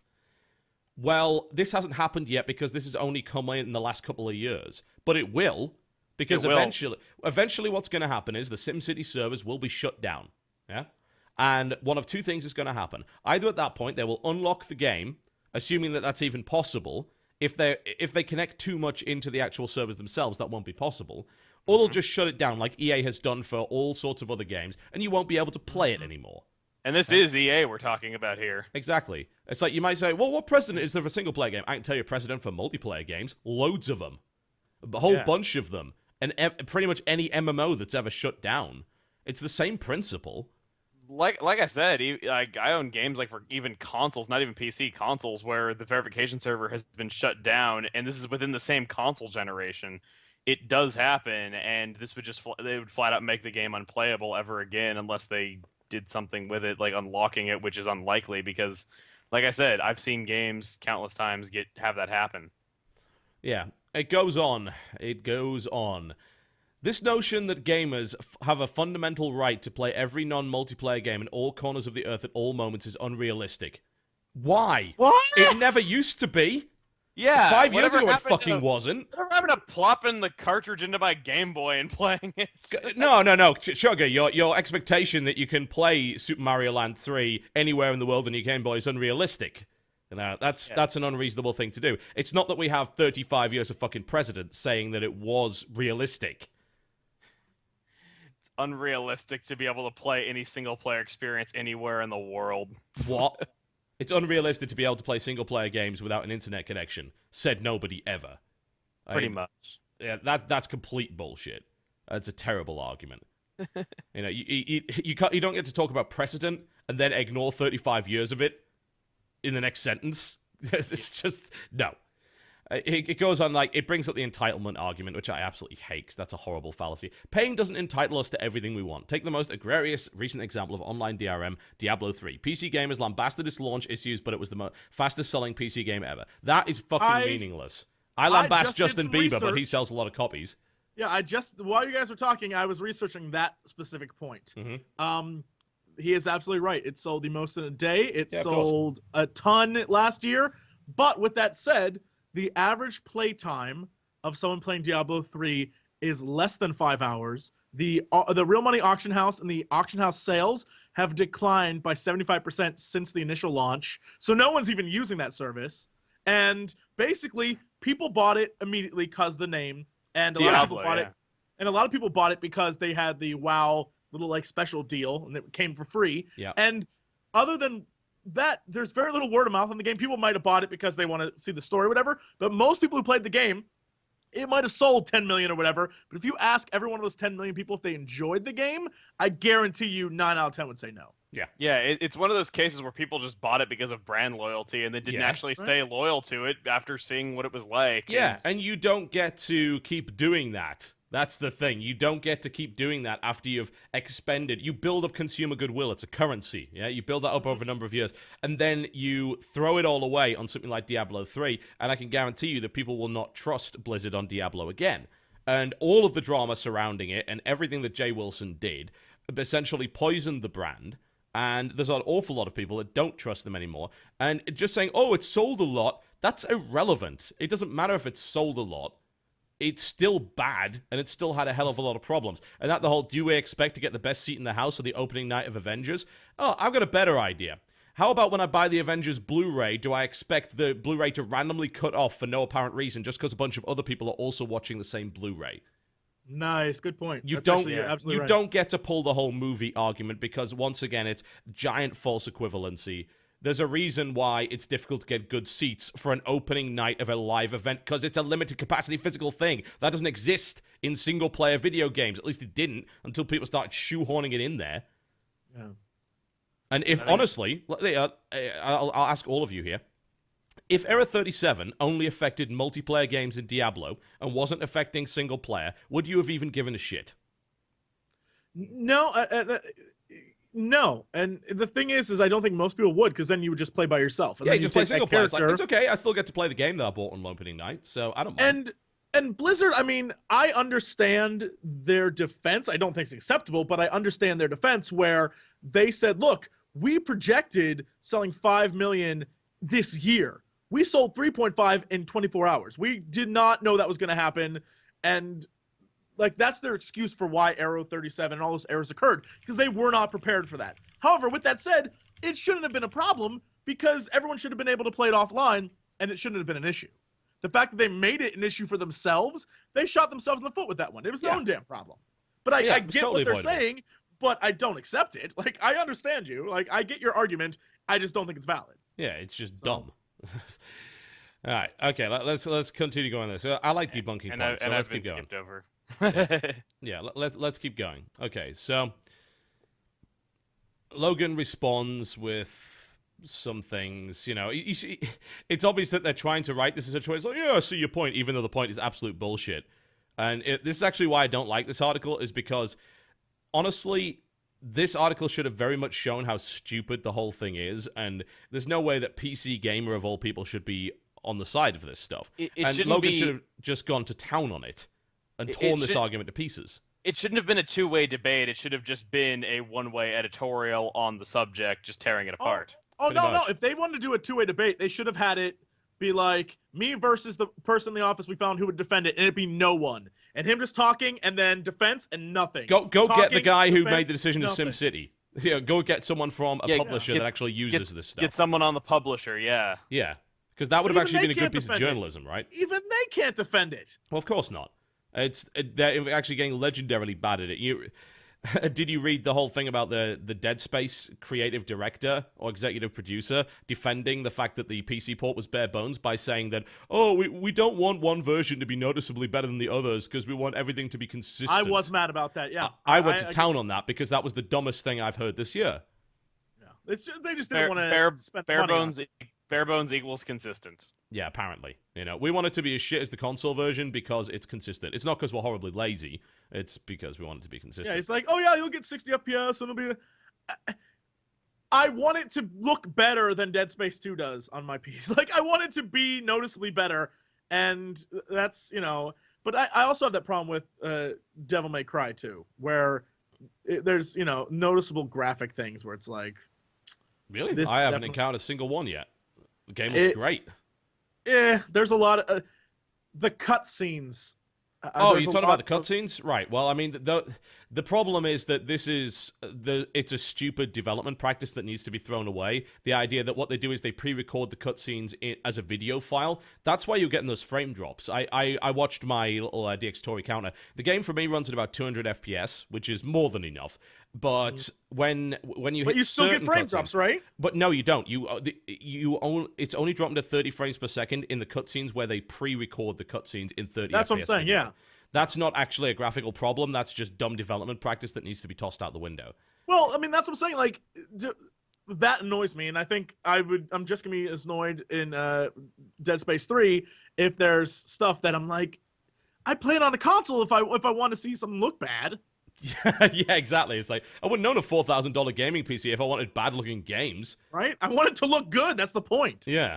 Yeah. And okay, let's keep going on with this because there's just there's more ridiculous nonsense here. Mm-hmm. Always on DRM's inconveniences may outweigh their benefits in some cases, but I don't think we should universally reject it as a security option. We don't give a shit about security. This is not our problem. Like, if security of data and things like that is something you should be able to handle on your end because you're being paid to do it. Pretty much. It's just as simple as that. Yeah. He goes on to say, listen, I admit it's ridiculous for publishers to arbitrarily ask you to be online. All right, that should be the end of the argument then. But there are things we get from that seemingly raw deal. We get cloud storing for key bindings and game saves. Really, do we? Okay, because... How big is a game save that we need that? All right, well, you know what else does cloud storage for game saves? It's called PlayStation Plus. You know what you don't need to be online for? Every game on PlayStation. PlayStation, yep. It's like, I turn that on when I need it, yeah? I don't need my games to be cloud saved all the time. It's like, oh god, I'm going to be switching between laptop and computer so fucking much that I need every second it to be cloud saving to a server, right? No, I don't need that. That's stupid and pointless. It's nice to have it as a backup, but it's just like having it exclusively being a good thing is just like, yeah, I'm really saving a lot of space on my drive from not having my save files on it. Yeah, it's like, in brackets, I hate navigating the directory maze to figure out which random folder it's done in. God damn it. This stuff is all saved in the same place now. I mean, are you still using Windows XP? Is this the problem? But yeah, Windows has a unified game hub. Yeah, I'm actually kind of embarrassed that the editor-in-chief of PC Gamer is saying, oh, it's such a maze to find out which random folder stored in. They're all stored in the same place now. God damn it, guys. I'm not even that big of a PC gamer, and I knew that. It's easier to find. It's in the documents folder. We get social and economic features like auction houses. Not everyone loves them, but they're something. No, they're actually actively detrimental to the game. They're not something. That's not added value. That's the exact opposite. It's less than nothing. Yeah, it's less than nothing because it made the game actively worse. The problem that people had with Inferno for fucking months is that the way that they balanced Inferno was specifically around needing to go in the auction house and buy a very specific set of gear in order to make it work. Now, they've changed that now that they've milked all that they can out of it and the hardcore players buying the stuff because they wanted to get ahead of everybody else. It's like, talk about freaking cynical, but it's true. That was how Inferno operated for months. You needed a very specific set of gear from the auction house because you couldn't get it in drops. And, there's no active trading hub because everyone uses the auction house now. Mm-hmm. So, that can go to hell. All right, let's keep going then. Let's keep going. Because there's 2 pages of this, by the way. And I love ripping this stuff apart because, quite frankly, always on for single player is awful. And the bottom of this page is so good. You're going to die when you read this. This one? Yeah, okay. So Logan responds by saying, I don't reject it as a security option, and just like there are problems with DRM that developers don't anticipate, there could be benefits that I don't expect. No. There are reasons I feel you should probably expect those benefits because they would be part of the feature list. Anyway, the reason I feel like I have to hold the line is that Steam's offline mode seems like a reasonable compromise. It gives me some limited freedom to be offline. Doesn't make me feel like I'm being punished for someone else's piracy, but I don't want to give up any ground. Evan says, I agree with you. I just don't agree with the level of impact that always-on DRM has. Yes, Steam offline mode is a nice compromise, but I've probably used it once in my life during the lull between setting up an ISP after moving. Ultimately, I don't mind being asked to give up a modest amount of convenience for the greater good. The greater good? Discouraging pirates and giving developers access to useful player data that would probably improve the game. In the rare instance that my internet dies or a login server breaks, the world doesn't end, I just go and do something else. Really? The editor-in-chief of PC Gamer goes and does something else? Really? That's you know what I don't manage to do when I'm doing my job and this shit happens? I can't do my job anymore. It's kind of a bit of a problem for me. I object to it. It's pretty bad when... Sorry. No, go for it. It's pretty bad when games that are designed to take you away from the monotony of life need you to find a distraction from the game being blocked by stupid methods of DRM. It's very counterintuitive to what games are actually meant to be if it's just like, oh, just go do something else. That's a bullshit cop-out. It's like, oh, it doesn't work. It's okay because there are other things in the world that I could be doing. No, it's not okay. It's fucked. Fix it. That... Right? If I want to do something... In this modern age where everything's on demand, if I want to do something now, I want to do it now. It's not okay that my car breaks down in the middle of the highway just because cabs exist. Right? And people might say that it's an entitlement thing, though, but it's something that you paid for. You're entitled to a working... You are legally entitled. Yeah, this isn't a game entitlement. You are legally entitled to a product that is fit for purpose. That is enshrined in the law of pretty much every civilized country on the planet. The problem is that you technically aren't buying them. You're renting them now. Yeah, which is a cheap maneuver. Yeah. But that's how they get away with it. Well, you want to know what South Korea said to that when Blizzard said that? They said, fuck off. Basically, the South Korean government and court said, no, this is bullshit. There is a certain minimum level of service that you are required by law to actually provide, and you're not providing it, ergo, we are going to smack you about until you do. I don't mind being asked to give up a modest amount of convenience. I do. Why should we give it up for the greater good? This is piracy, unless we are actively partaking in it, is not our problem. That is not our problem. We're buying games. Why the hell should we be the guys who have to be giving up convenience? Which is it's not even just convenience. It's like the ability to play our games where we want to play them. Why should we, the legitimate customers, be giving that up? That's got nothing to do with me. I don't pirate video games. it's not even simple convenience being given up. It's basic functionality and Yeah. core. Apparently, it's convenience to be able to play the video game that you bought. Interesting. It's convenience to have actual functionality of the product that you paid for. That is a convenience feature. Yeah, that's 10 years ago. If you told me that, I would have laughed at you. It's like when I was putting discs in my machine. It's like, come on. You know, there are only very specific circumstances where always on is acceptable. And that's usually when it's an MMO. That's something that we accept because there's no other way of playing it. There's no other way of playing that. It's just and the thing is, they're bringing it up earlier that, like, you know, no one would care if it was only in multiplayer. And the thing is, a lot of big games are bought for the multiplayer features. A lot of people would feel like they were missing out if they weren't able to get through that if they pirated the game. There would be people like that. I mean, obviously, pirates would find a way around it, obviously. But if it was multiplayer only, no one would care. And a lot of people buy games specifically for multiplayer features. Yeah.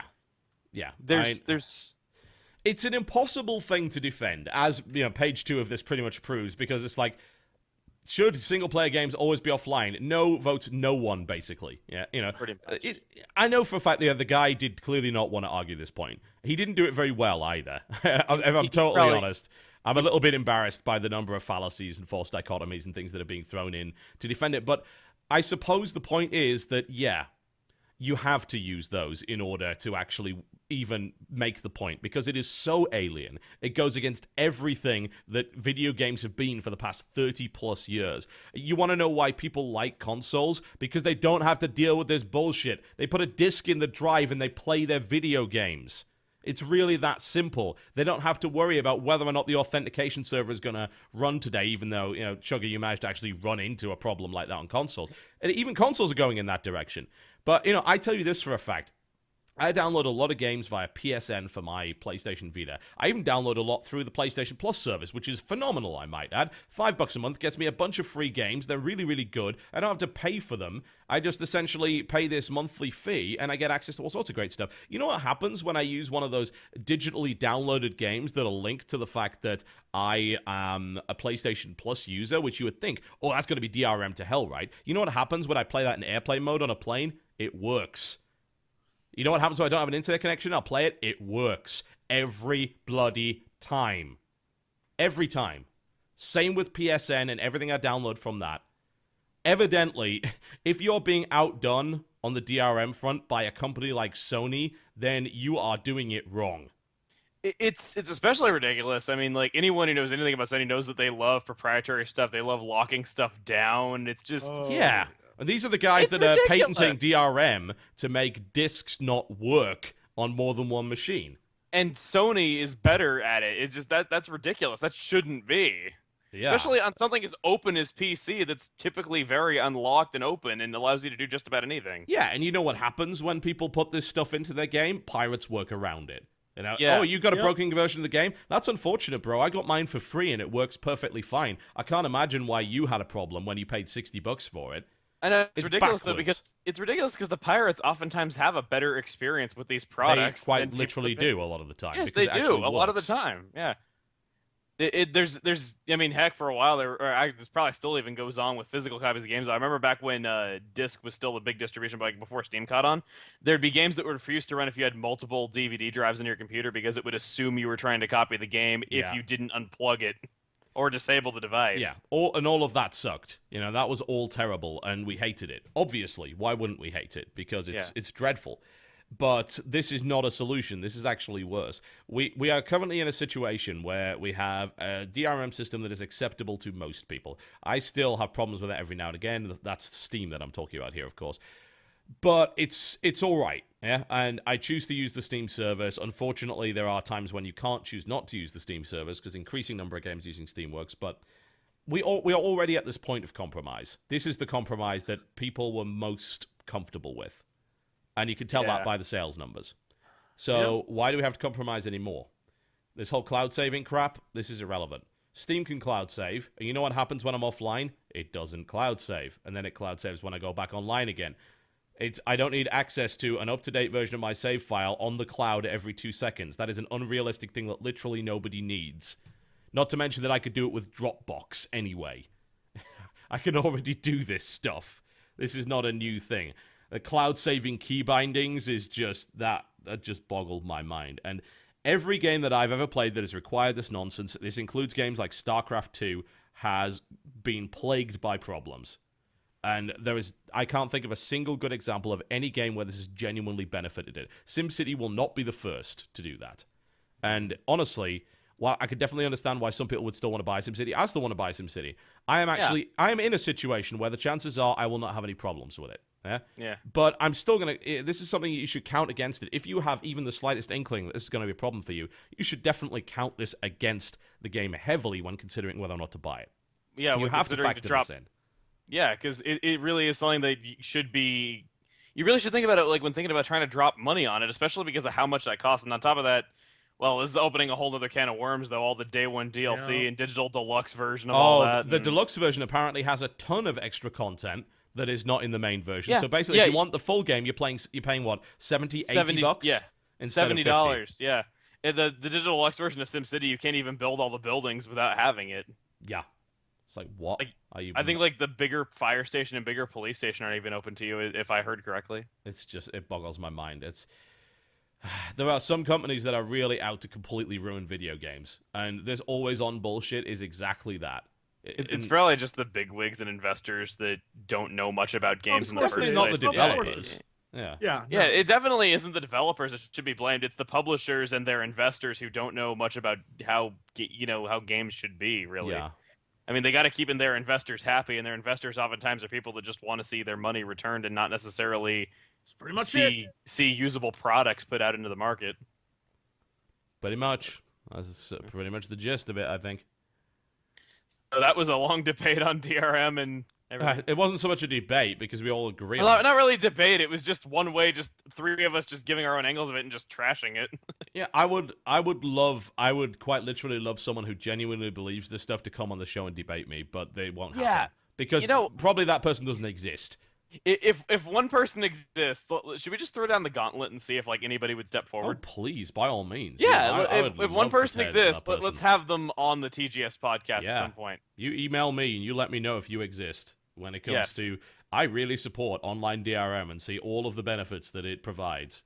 The gauntlet has been dropped. Someone out there respond if you exist. No one's going to pick that up. Nobody. I desperately want there to be someone but who's really knowledgeable. I feel like this is the end of like a really cool samurai movie where TB's that samurai who's like, I'm just looking for someone to kill me.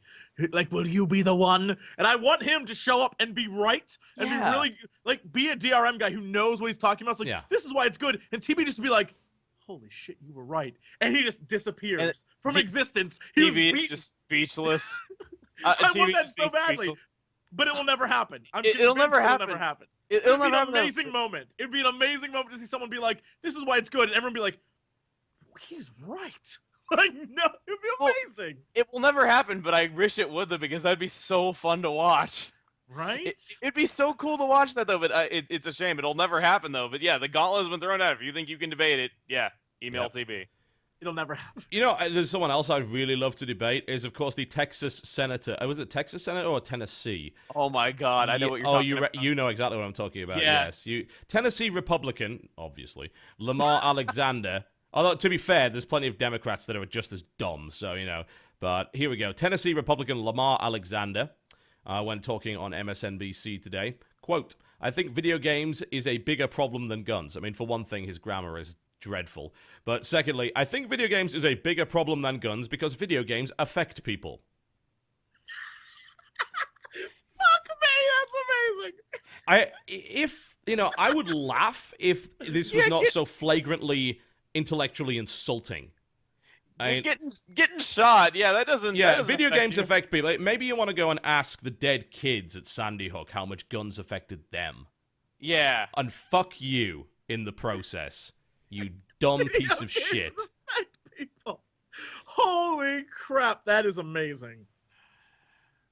God, I'm going to tell you this, right? There is only one reason why, now having my green card, I really want to shoot for U.S. citizenship. So that I can run for Senate and knock this fucker out. Quite literally. There was that. Why is it that these people even get into office? I mean, someone this delusional should not have any kind of power whatsoever. Yeah. There was a really great book that was basically the idea was, look, if you have the money, even an idiot can get in office. Oh, yeah, of like course. You don't Yeah. you don't really need a lot to become. All right, well, like, that shouldn't be a problem. Since, shit. I have more YouTube money than God, I could clearly get into office. So I'll just get my US citizenship and then I can run. There's a reason why a lot of people get into office often take pay cuts at it, is because they want to get into office that bad and they got the money to do it. Yeah, it boggles my mind that this kind of view could even be put out by anybody. Yeah. And the fact that some people are supporting it, I mean, who is he pandering to here? We all know that politics is all really about pandering to your specific demographic, but I assume we're talking about fundamentalist right-wing nut jobs. But even then... it's I guarantee the various gun lobbies pay a lot of his expenses. And so I would imagine so, yeah.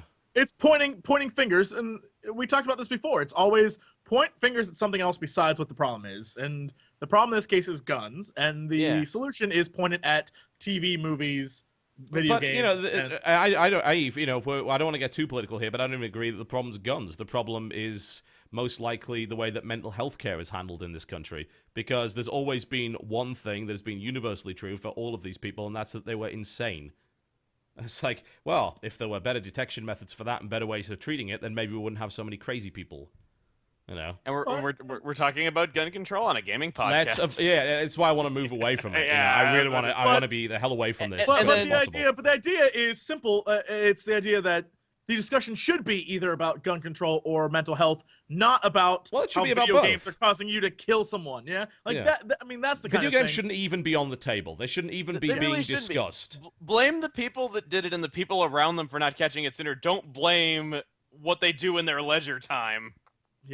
Yeah, just ignoring the fact that God, I hate repeating myself on this. Like, the Secret Service did a big study on this, and video games were the least popular form of media for people that essentially went on shooting rampages. Yeah. There's nothing has ever again, proven it. I know that TB is very good friends with these gentlemen, but Penn and Teller do a show called Bullshit that is amazing. I wish I was very good friends with them. I have had the pleasure to speak to them both in person and take photos with the giant man with his great hair. So in one of their episodes, they did video game violence, and they had this little kid, and he loved shooter games, and they're like, hey, we're going to take you out to a gun range, and you can shoot real guns. He fires a real, semi-automatic and starts crying. Like, the kid, there's a distinct level, there's a difference between a real weapon and just shooting video game characters. And I don't understand how people can't see that. But it's there, it exists.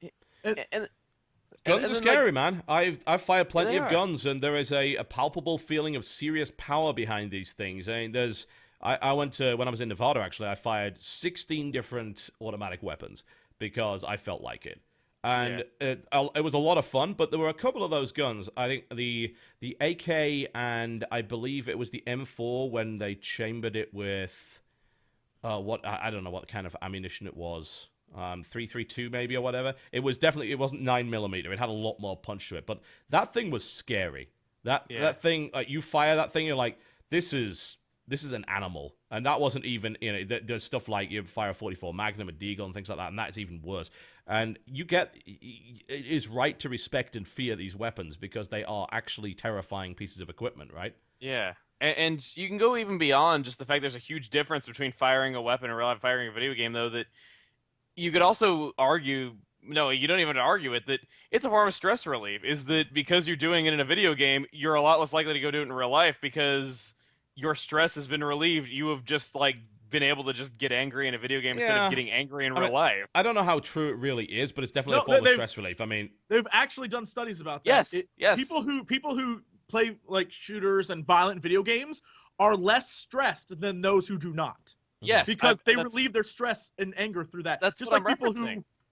Just like people who work out, they're less stressed than people who don't because they expend their energy in something rather than just sitting there like.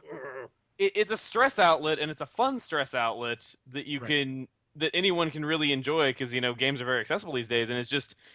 It's stupid to say, that's probably why video games are not very popular with people that do this kind of stuff, because it's a form of stress relief that they're just simply not doing. Well, not only that, but there's more and more games that encourage you to play with other people and actively socially interact with them, which is not exactly the hallmark of a psychopath, right? Yeah. Exactly, yeah.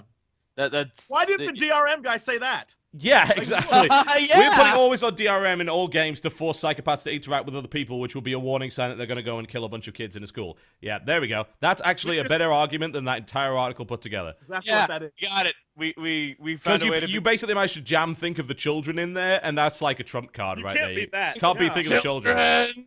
Yeah, can't beat that. And then you got on the subject of this article of video games being supposedly worse than guns. I mean, I'm sure you heard of that gem last week of video games being blamed for causing cancer. Oh, everything causes cancer. That's irrelevant. I mean, Yeah. there was another guy, as either a senator or congressman, who basically said that gamers should just quiet down. That they don't have a point in this discussion. It's like, Wow. You're right about one thing. Games shouldn't have a point in this discussion. This shouldn't even be being discussed. So we'll pipe down if you do. I like how he's like, those uppity gamers that are all popped down. It's like, yeah, I'm all for the First Amendment, except when it's being used to criticize government, right? Yeah. Okay, this is getting far too political. I'm getting away from this right now. Screw it. Let's go into releases. Let's find out what's coming out this week. So, we can go on to Steam. We can go and have a look at some recent releases if you want, because actually things are starting to get moving thick and fast on the subject of this. Dungeon Land just came out. Just a big up for everyone there. Initial reports are pretty good. Apparently, there's still a couple of issues with disconnections that I'm hearing about.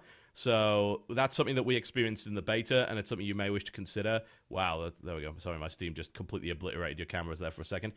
So that's definitely something to consider there. Apparently, the AI is not very good with the bots, so if you are buying it for a single-player experience, don't. Because that's really not what it's good at. It is very much a co-op game, yeah? So don't buy it for single-player. Buy it with people that you know you're going to play with, because that's the way that you enjoy that. So that's definitely a warning on that. Currently available for $10, the original equivalent there on Steam, also on things like Gamersgate. And you could buy a 4-pack, 3 for the 4 for the price of 3. 3 for the price of 4 would be pretty terrible, but 4 for the price of 3. Recent releases as well, obviously Devil May Cry on PC came out, and Ace Combat Assault Horizon Enhanced Edition came out of nowhere. So that's a slightly cheaper version of Assault Horizon. That is the single worst Ace Combat game. So yeah, here's what I'll say. It's actually if you don't give two shits about story, but you like seeing things explode and like kind of cool looking combat, then play it. But if you like Ace Combat games, which are all about story, you'll absolutely hate this. It's Ace Combat Assault Horizon is actually like Devil May Cry in the sense that they reinvented what the series was, and they didn't do it very well.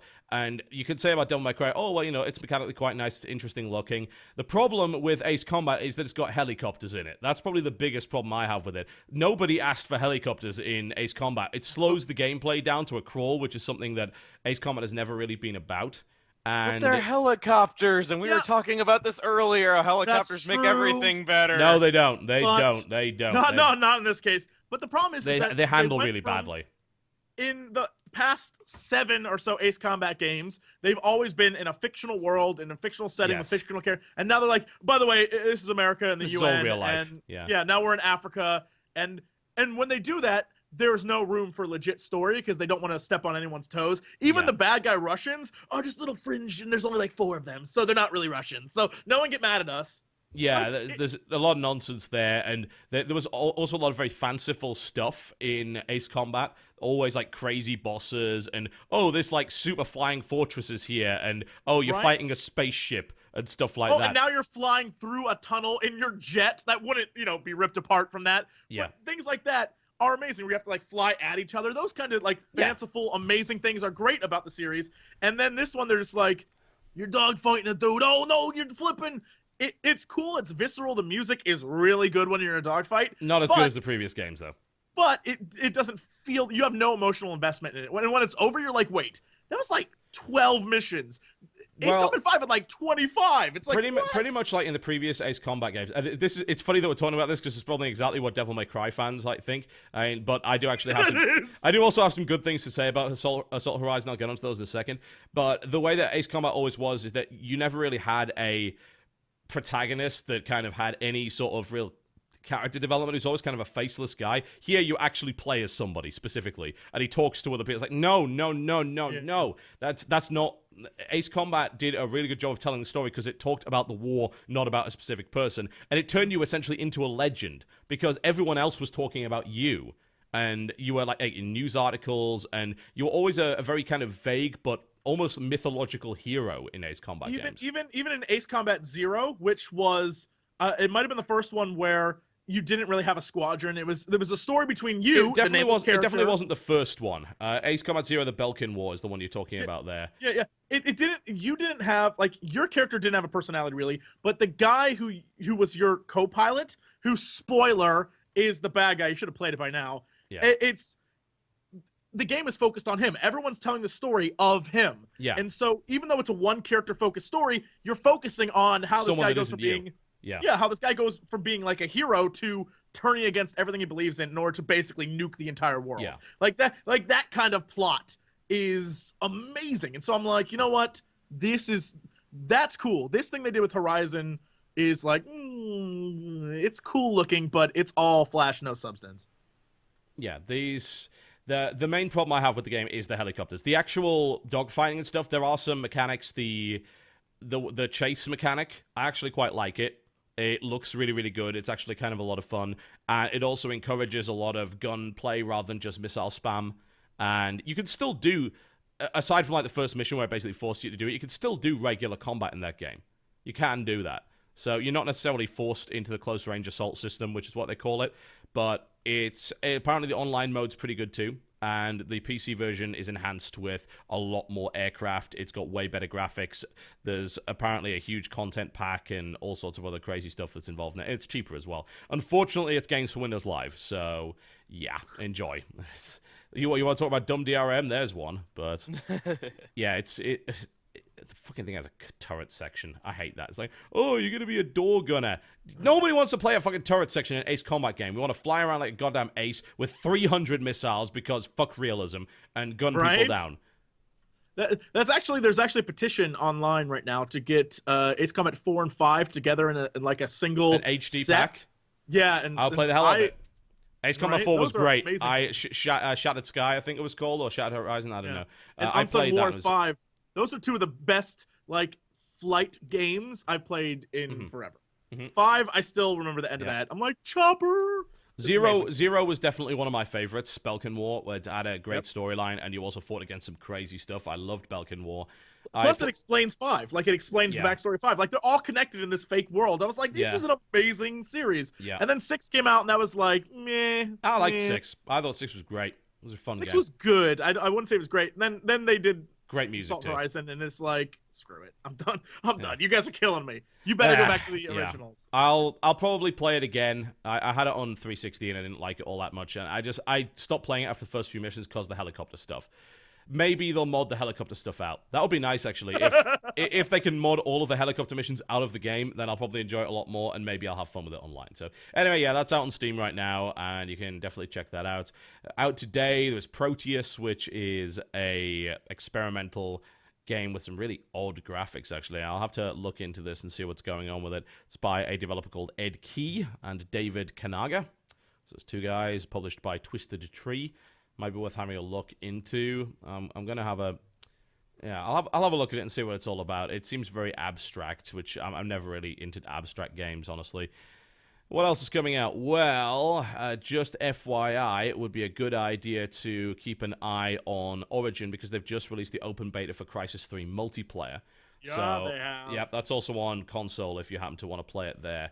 So I would look into that. I'm going to check it out after the show. Looking forward to trying another triple A shooter. I downloaded it specifically to test. I haven't actually turned it on, but to test my computer to see if it can play Crysis 3. Of course it can. Like, I am really concerned. Because the reason I had to upgrade my computer the first time was Crysis 2 was killing it. Really? So I'm like, oh boy. Whenever a Crysis game comes out, that's how you do it. It exists pretty much just to see, can my PC run yes it? And no. It's like screw playing the game, just see if my PC can run it. Then I can brag. Crysis 2 actually took less system requirements than Crysis 1 did, because Crysis 2 was essentially a console port. And even after the HD texture pack, it still wasn't as good. Apparently, there's people that are still modding the game to not look terrible, so they're continually working on that. But it's worth checking out. Apparently, there's a hunter mode, which sounds amazing. It's part of the beta whereby Yeah, there's a bow and arrow and you're invisible and everyone else is hunting you down. That sounds brilliant. I love stuff like that. That's very much kind of the hidden inspired or the old Alien vs. Predator 2000 game modes. Yeah, all over that. That sounds great. What else is coming out? Well, 30th of January, which is today if you're watching the live stream. A couple of days ago if you happen to be watching the VOD. Wizardry Online, which is the new SOE game, is out. That's a free-to-play game that just came out on Steam. You can try that out. Apparently it's super hard and it's kind of a little bit Demon Souls-y, so I'm interested in checking that out. Demon Souls-y, that's a good way of putting it. Skulls of the Shogun comes out on PC and Xbox Live Mobile, which is useless to you because Windows 8 and about 3 people have Windows 8. So it's like, I would have loved that game, but I don't want to upgrade to Windows 8. So, yeah, screw that. I guess I'm not playing it. January 31st, Antichamber. Highly anticipated game. I actually do have an exclusive video that I filmed at PAX, which is probably one of the best videos we've recorded with a developer because there's some super mind games going on. I have that on my hard drive from PAX. I am going to dig it up and I'm going to publish it because the game comes out tomorrow. I decided to hold on to it because it's a very special game. Let's just put it that way. Don't necessarily like it, but it's a very special game. Omerta City of the Gangsters also, which is looking very cool, is out on the January the 31st. It is a tactical strategy game involving mobsters, which sounds super great. It is by Calypso, which means it might be great or it might be dreadful. So yeah. I have code for that. NDA, I believe, on that expires midnight, so I'll be able to check that out. Sonic All-Stars Racing Transform coming out for PC as well, which includes TF2 characters with terrible voice acting. Yeah, they didn't even get the original voice actors. The pyro sounds awful. Oh, God. How do you screw up the pyro? It's really hard. Yeah, they screwed up the pyro. Like, how do you screw that up? It's just... Yeah, but that game is actually amazing. It's really, really good. Obviously, I will not be able to cover it on my channel because loyal boycott. Oh, God damn it. Yeah. They also included the manager from Football Manager as an actual drivable character, which is hilarious in and of itself. Football Manager had hilarious box art too, by the way. Oh, yes. Always does. Always does. But, yeah, I mean, that game will probably be really good. And this time around, they've actually included full online support, which is something they didn't do in the original version of Sonic and Sega Racing on PC because Sumo Digital are a bunch of idiots. But apparently that's now been resolved. Let's see. If you, for some reason, have not played Little Inferno yet, an iPad version is coming out on January the 31st. That is a great game. Yes, it is. Get it for iPad if you haven't gotten it yet. It'll be good. Trust me. It'll also be cheap. So it's such simple fun. Like you can just lay back and just enjoy it. It's so mindless. Yep. Retrovirus is coming out tomorrow on PC. This is exciting because this was actually a failed Kickstarter. This is a unique story because what happened was they're trying to make a Descent style game. Yeah, the whole 6 Degrees of Freedom shooter. I played the alpha. It was pretty good. It didn't make its Kickstarter goal, and then GameStop actually came along and said, I think the story was that someone like high up in GameStop really liked Retrovirus and said, how about we set up a deal where we actually promote Retrovirus with a playable demo in stores and we kind of do a deal there. So GameStop actually supporting indie PC gaming is the most bizarre thing I've ever heard of. But they did, and apparently the game's now done and it's coming out January the 31st. So that's really great news. So I'm going to be checking that one out, certainly. And February the 4th in the US, this is one to look out for if you happen to be an SRPG fan. New Fire Emblem game for the 3DS. Currently, reviews coming out say it's absolutely incredible. And Which angers me because it's 3DS. I need to buy one. It's a killer app apparently for 3DS. As in, like after Super Mario Land 3D, it is a killer app for 3DS. So that'll give me an excuse to play on my 3DS again because it turns out Code of Princess was bad, which sucked. But Fire Emblem, yeah, there's already 17 reviews out. I don't pay much attention to this, but some people do. The average Metacritic score is currently 91. That's pretty ridiculous. So, yeah, that's insane. So I'm all over Fire Emblem because it's essentially what Shining Force was, and that's pretty much what Shining Force ripped off anyway. So that's pretty cool. I'm knocking bottles everywhere because I feel like it. And February the 5th, the big releases. 2 big releases. We've got Dead Space 3 on PC, Xbox, and PS3, which, considering the business model and the PC port, let's just say if you're in a mood to hear some ranting, you're probably going to hear it on Dead Space 3, because everything about that game has already pissed me off before I played it. And Sly Cooper, Thieves of Time, coming out for Vita, PS3, that'll be available digitally on day one, as well as a version. Otherwise, is that a cross-buy game? I think it is. What? Sly Cooper? Yeah, I think Sly Cooper is... Yeah, it's a cross-buy game. So that means if you buy the PS3 version, you get the Vita version for free, which is a goddamn amazing system. Wow. I love that. That's really cool. It's like PlayStation All-Stars, yeah? Yeah, I was about to say, like PlayStation All-Stars, yeah. Yeah, it's cross-buy is one of the best ideas. I don't know what it is. Sony lately have come up with some amazing stuff, and PlayStation Plus is one of them. Cross-buy is an amazing system because they realize, nobody wants to buy the same version of the game twice just because they want to take it portable. So they're like, all right, you don't have to. Here, have it free when you buy the PS3 version. Yes! All of this. More of this, please. More free stuff when you buy expensive games. Hell yeah. Hell yeah. So I will buy... I've never played a Sly Cooper game before, so I'm actually kind of looking forward to it. I want to see what it's all about. I mean, remember Sorry. Go ahead. Go ahead. I was saying, like, remember the days when games actually, came with stuff and didn't need a pre-order or anything like that? Like, the Pokemon card game actually coming with Pokemon cards. In the 90s, you know what any 90s person knows what I'm talking about. What happened to games actually coming with stuff? Stuff is... optional extras now via DLC. Pretty much. And one last game, which could be hilarious. Fist of the North Star Kin's Rage 2 is coming. Holy crap. Yeah. I'm looking at it now. It's maybe the same guys who make Dynasty Warriors. Yes. So I have to play this. I have to play this game. Do you like making people explode in a very repetitive manner? Then Ken's Rage will probably be the game for you. The fact that this got a sequel blows my mind. PS3 and Xbox is the platform for that. Dude, the original one was really not very good. Fist of the North Star, that might, besides Akira, that may have been my first anime way back in the day. That was for so many people. It really was. Yeah. Like, do you want to see ridiculous barrel-chested men making other men explode into blood? Then welcome to Fist of the North Star.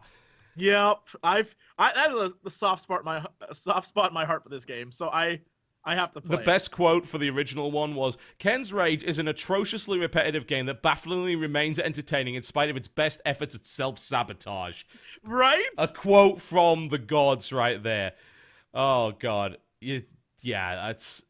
I would probably not buy this at full price, but I might buy it at $10 to laugh at it. Well, apparently they're saying that it's downloadable. Like, PlayStation, I'm hoping it's on the network as free on PlayStation Plus. It will be at some point, probably. One can only hope. Yeah, it's on because a lot of games now are basically coming out on day one on PS3. Ni no Kuni did, and I downloaded it and then immediately regretted my 28 gigabyte download. But it would be okay if PSN actually went at full speed on anyone's connection, but it never does. So it took forever to download that, but. Yep, Ken's Rage 2, because, we all asked for that sequel. All right, well, I think we're going to take a quick break. When we come back, we'll be looking through a couple of trailers. I know Chugga's looking very enthusiastic at this, because they're all from Nintendo Direct. We'll be looking at trailers for Monolith Soft's game X, as well as Shin Megami Tensei X Fire Emblem, and the wonderful 101 from Platinum. And in the meantime, we are going to take a short break, folks, so please stick with us on the Game Station podcast. We'll be right back. Ladies and gentlemen, welcome back to the Game Station podcast. Before we go on, by the way, I'd like to make you aware of something, which is kind of cool. So Adam Sessler just got done talking a few hours ago on Fox News, if any, of all places, on the subject of violent video games, and it was a surprisingly good interview. Not because Adam Sessler, doesn't give good interviews, but because Fox News actually let him. But I would recommend that you watch it. I'm going to make a little tiny URL link for you just to make this a little bit easier for you to find. So it's going to be tinyurl.com/ I put in cesspit, but that's going to be used already. Adam. I just want to come up with... let's just... cesspool. Adam Cesspool. Yeah, I'm just going to call it... It's going to be... tinyurl.com/ TotalBiscuit podcast link, because I couldn't come up with anything else that would have worked. Yeah, so if you go to tinyurl.com/ TotalBiscuit podcast link, then you're going to see an interview with Adam Sessler. It's about 4 minutes long. It's really, really good, and I think he did a great job of representing gamers as a whole, and he generally does this anyway. So if you would like to thank him for that and make him hate me for spamming his Twitter feed, then you can send over a message of thanks to @Adam Sessler on Twitter. That's 2 S's in the Sess, by the way. @Adam Sessler. He did a really good job. I'm impressed. All right, so let us move on from the political bullshit and let's talk about cool stuff like everything that we saw. Bailouts or releases. Yeah, man. Now, last week we did talk a little bit about the Nintendo Direct stuff, but we were actually in the studio, as it were, and we were unable to show trailers. This time around, we are not handicapped by such things. We are not in the Matrix anymore.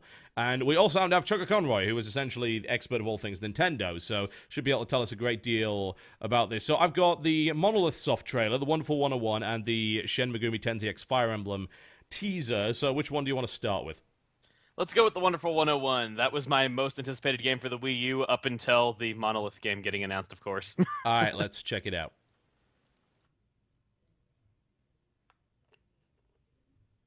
The alien invasion of Earth will be met by a group of fearless warriors that number just 100 souls. 100 wonderful defenders of our world.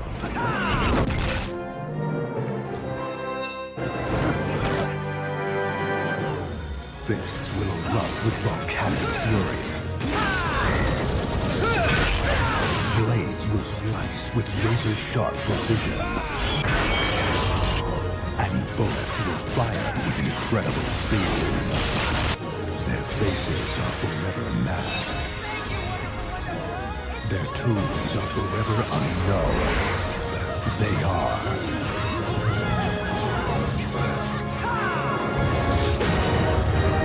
the Wonderful 101. I knew we forgot someone. You.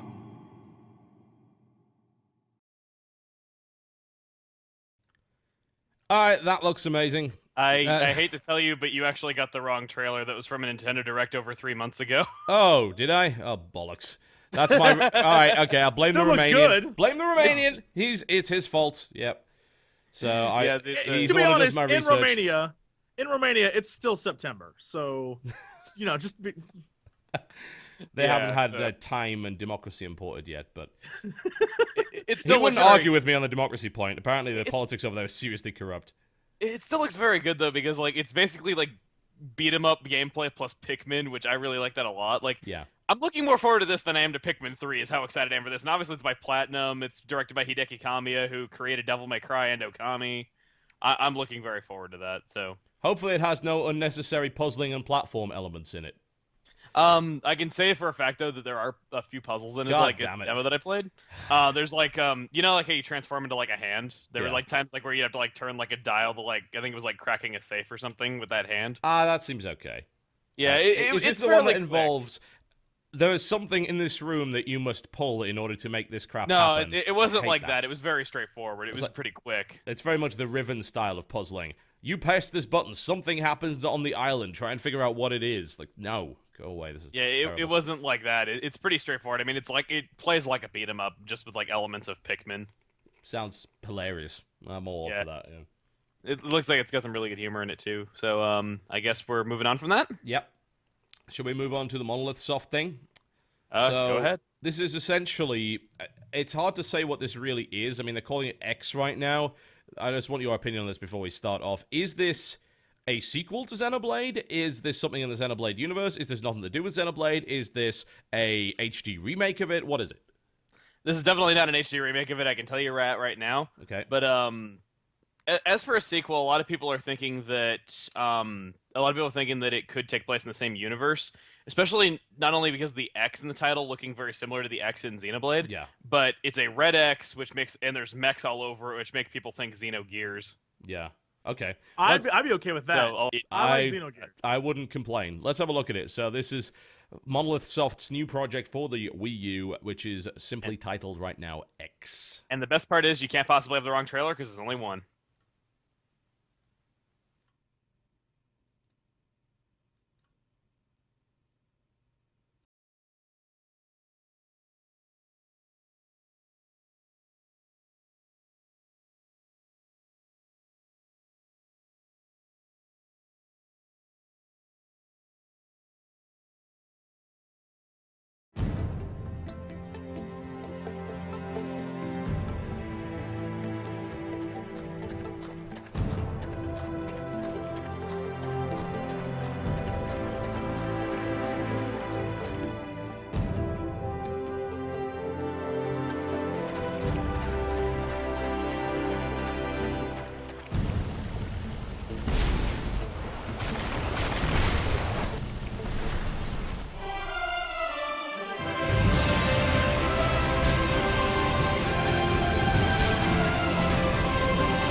There you go, X, as they're currently calling it right there, which looks pretty awesome in many ways. Some people say, oh, is it like Monster Hunter? Well, not really. It's a lot of damage numbers. It's more of an RPG than Monster Hunter is, so... Yeah, it is. It's basically like Xenoblade's battle system, just cleaned up a lot. Yeah.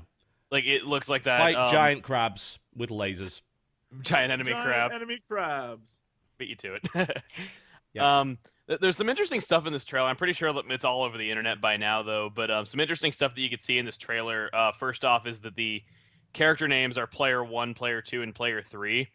And then on top of that, you can see like your party members like moving independently, like way off in the background in a few points, which all implies that this game is flat out online and that all 3 people in your party can be human controlled. Yeah. Which is something that a lot of people wanted Xenoblade to have, and was one of the few things that a lot of reviews said it was lacking. And then on top of that, you can also see a chat going on at the bottom of the screen, so that basically confirms it. That'd be really cool, like playing a big RPG and like being able to like chat with your friends that are playing it with you, like on the Wii U controller, like having like a little keyboard in there, or like having like a headset plugged into the Wii U controller. Like, there are multiplayer RPGs out there that are online, though, but, like, something of, like, this scale, like, seems like it could be really, really, really fun, especially if it's got, like, that same battle system that Xenoblade had. Mm-hmm. Yeah. It seems like we've got a nice little bit of Phantasy Star Online going on with that. Which evokes some very good memories until my character was hacked by someone with a Game Shark. Fuck Game Shark, by the way. and then there's also you could see that the main protagonist is black hair, and then you see someone with dirty blonde hair and like bluish green eyes at the end of it. A lot of people are wondering if that is Shulk from Xenoblade and that he would actually like be involved in this game somehow, which would confirm that it's in the same universe. If it's not, at the very least, he could be like a descendant or something like that. Mm-hmm. So. Well, that's why we bring you on the show, to spout all that, because I don't know anything about this. Balls. I know I can't really say I know the whole Xeno series. I've never played the Xeno Saga games, but...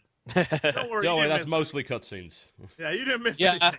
I've heard people say the Xeno Saga games are, like, extremely confusing, and it's mostly Xenogears and Xenoblade that are really good. I tried to play them, and I failed miserably. Xenogears, terrific series. Xenosaga, not really much there. Xenoblade, good. Yeah. So you're right. You're right on. Good. Yes, I must play it. I'm sorry. I am ordering you. Yeah, I'm gonna play it on emulator. I actually own the physical disc, but I'm gonna play it on Dolphin because I can get it up to 1080p on my machine. So why would I not? You know.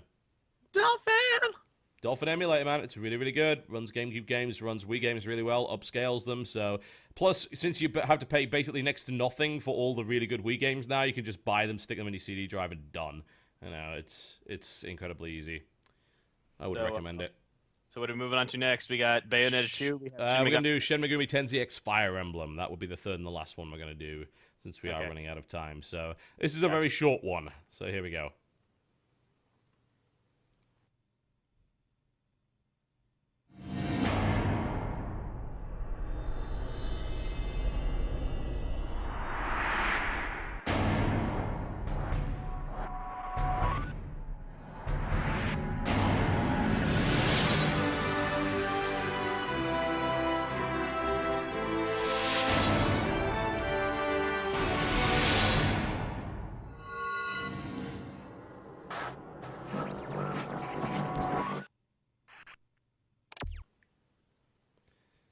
There you go. That was nice and short, needless to say.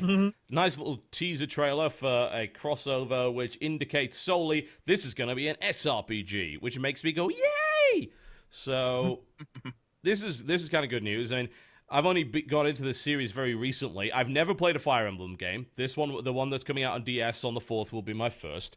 And my experience with Shin Megami Tensei, I played a little bit of Digital Devil Saga, which never worked for me. And then I played Persona, which is the thing about Persona is that it's very much flipping the kind of thing on its head. So it's a very different game to the other SMT games. Nocturne is apparently great. People keep telling me play Nocturne. So I think I probably will at some point. But yeah, an SRPG, that means a strategic RPG, kind of in the same vein as Final Fantasy Tactics War of the Lions and things like that. A strategic RPG, which I very much like. And yeah, it looks pretty phenomenal. There's not a lot to be really said from that. Do you recognize any of the characters that were presented there? I don't. I hate to say it, but this is going to be one trailer that I'm not going to have much to say about because A, I've never played a Fire Emblem game, and B, I've never played a Shin Megami Tensei game. I've never played one game from either of these series. Now would be a perfect time to start, by the sounds of it. Yeah. Yeah. Well, Yeah. I'd never played a Phoenix Wright game for a while, and I started playing those just solely because of the crossover game between that and Professor Layton. Because I love Professor Layton, though. But now there's words that we're not getting Ace Attorney versus Professor Layton. I'm just like, what? It's like I started playing these games solely for that, and I'm just like, I mean, they're good games though, but yeah, I guess I played them for nothing if that was the reason why I got into them. But hey, at least I got something good out of them. Yeah, there's a game called Soul Hackers coming out for the 3DS quite soon as well, which is another SMT game. So I don't know what's going on in that trailer, but all I know is this sounds exciting, and Atlas and Nintendo are doing crazy shit again. This is good. I like more of that. Let's do that. Definitely. So it looks like it'll be crazy. Yep. All right, so that does it for trailers then? I guess so. Well, yeah, that's pretty much wrapped up, honestly. I mean, we're almost at 6 p.m. anyways, because things we did start at the right time. Things kind of overran. We can maybe do one host topic before we wrap the show up, if you happen to have a good one. You probably don't, do you? No. Every time I say to people, like, come up with host topics, you got a couple of hours just to make sure. No one actually ever does, because like we usually run out of time before we get there. But we usually. This time, nope. So you guys suck. Just my FYI. pun was ignored. What? You all suck. Okay, on, Jesse, so surely you've got something.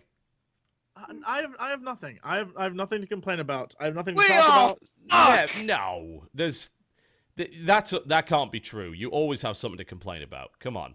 No, I have been living in my own little happy world for a while, doing my thing. I mean, I have nothing is topical to me. Like, I mean, the thing that is topical, we can't talk about because guns in America. So, guys, I'm gonna Yes. link you to something. Okay. I'm linking you to a picture. okay. Just click that. Let's see what we have. Nice. We have already. We have concept art. Oh, Yeah, Jesus concept Christ. All right, I'm going to have to show it on stream, aren't I? Yes. This is being retweeted. Retweet. All right. I'm adding it to the podcast so you can see this. This is dreadful. No, it is beautiful. It's concept art for the greatest game of all time, is what it is. It's beautiful. That's a beautiful thing right there. You put just Yeah. concept. This is the kind of stuff that you end up with. This is a dreadful idea. This is our. Whatever. There is This is nothing redeeming about this picture. Nothing. What do you mean? The whole thing Mega is Loss is shooting a lightsaber at a tornado. you're shooting a lightsaber out of a bow. What more do you want? At a tornado, no less. Yeah, I think you're missing the point. Helicopter. I must You're missing be. the I point. must be missing the point. This game The will problem change. is okay. The problem is that you were not born an American. That's the problem. Hey, you just don't get it. You just don't get it. It's an American British thing. You just will never understand. Yeah. That is awful. And that's how you waste some time. Okay, well, we got shooting lightsabers out of bows inside of helicopters. He's got Stephen Fry, so it kind of balances out. I don't Yeah, know. and keep Never seen Piers that man Morgan. shoot We light- don't want him back. All right, so We Well, that share was a good waste of a couple of stuff minutes, now? wasn't it? Yes, let's shamelessly promote. Yeah, we can shamelessly promote, and let's talk about the Blood Bowl League actually before we wrap this up, because people keep asking, when's the Blood Bowl League going to start? It's going to start early February. I'm supposed to be having a production meeting with everyone tomorrow, which means half of them probably won't show up, but yeah. So the Blood Bowl League is 8 channels, which is myself, Jesse, Dodger, Krendor, Angry Joe, The Completionist, Bebop Vox, and Sidestrafe. They're all going to be playing Blood Bowl. Jesse, have you decided who you're playing as yet? Not yet, and I'm gonna wait until I figure out who you guys are playing as, because You're going to power I'm game the actually shit out of going- this thing, or what? I'm actually going really hardcore, and I want to judge my competitors and determine my best chances. I want to win. I'm You're not gonna taking lie. this shit seriously. All right. I am. That's unfortunate. I was hoping you'd play goblins, but I guess not. No, it's very tempting just to see what happens, but I'd rather not perpetually lose. So it can get pretty frustrating after a while, especially as goblins. Like he's like, oh great, I got 9 major injuries in my first round, and my team is half dead. Yeah, it's not so ideal. But you already know who I'm playing. I'm playing Chaos Dwarves, so the kind of mid-level-ish team. I just like the way that they play. They're not the best team, but they're pretty cool. That's often the way with a lot of teams in Blood Bowl, is that it doesn't matter if they're the best team, it's if they fit your playstyle. Chaos Dwarves definitely does. It's very bashy. Very bashy. Yeah, bashy is it's official term, man. It's official I'll keep that in mind now to go on the internet and discover every strategy against them I can. Bashy, bashy. Bashy, bashy. So yeah, that's coming soon, guys. Yep, that is coming soon. That's going to be a thing. It'll be a round robin tournament. It's going to be a 7-week event because obviously it's round robin with 8 players, so we'll have 7 matches. And they will be played once a week. So you'll be seeing 4 matches a week, basically, everyone's going to post their own perspective. So you can watch it on whoever's channel you want. And hopefully, if I manage to get it done, there'll be like highlights and plays of the week and stuff like that. And I'll update you every week as to who's doing the best and stuff. Should be fun. I'm looking forward to it. I'm looking forward to crushing people at it. Hopefully that will happen. It probably won't. Knowing my luck, it's going to be the worst run I've ever had in Blood Bowl. And that happens sometimes. There are just times when you get fucked over by the dice, and there is nothing you can do about it. But, yeah, we'll give it a shot. That always is. Yeah, it very much is. We'll just nickname the dice Husky, and that way we can expect it. Yeah. Hey-o! Husky is not in this because I can't trust him. So he's fuck that guy. He's a horrible cheater.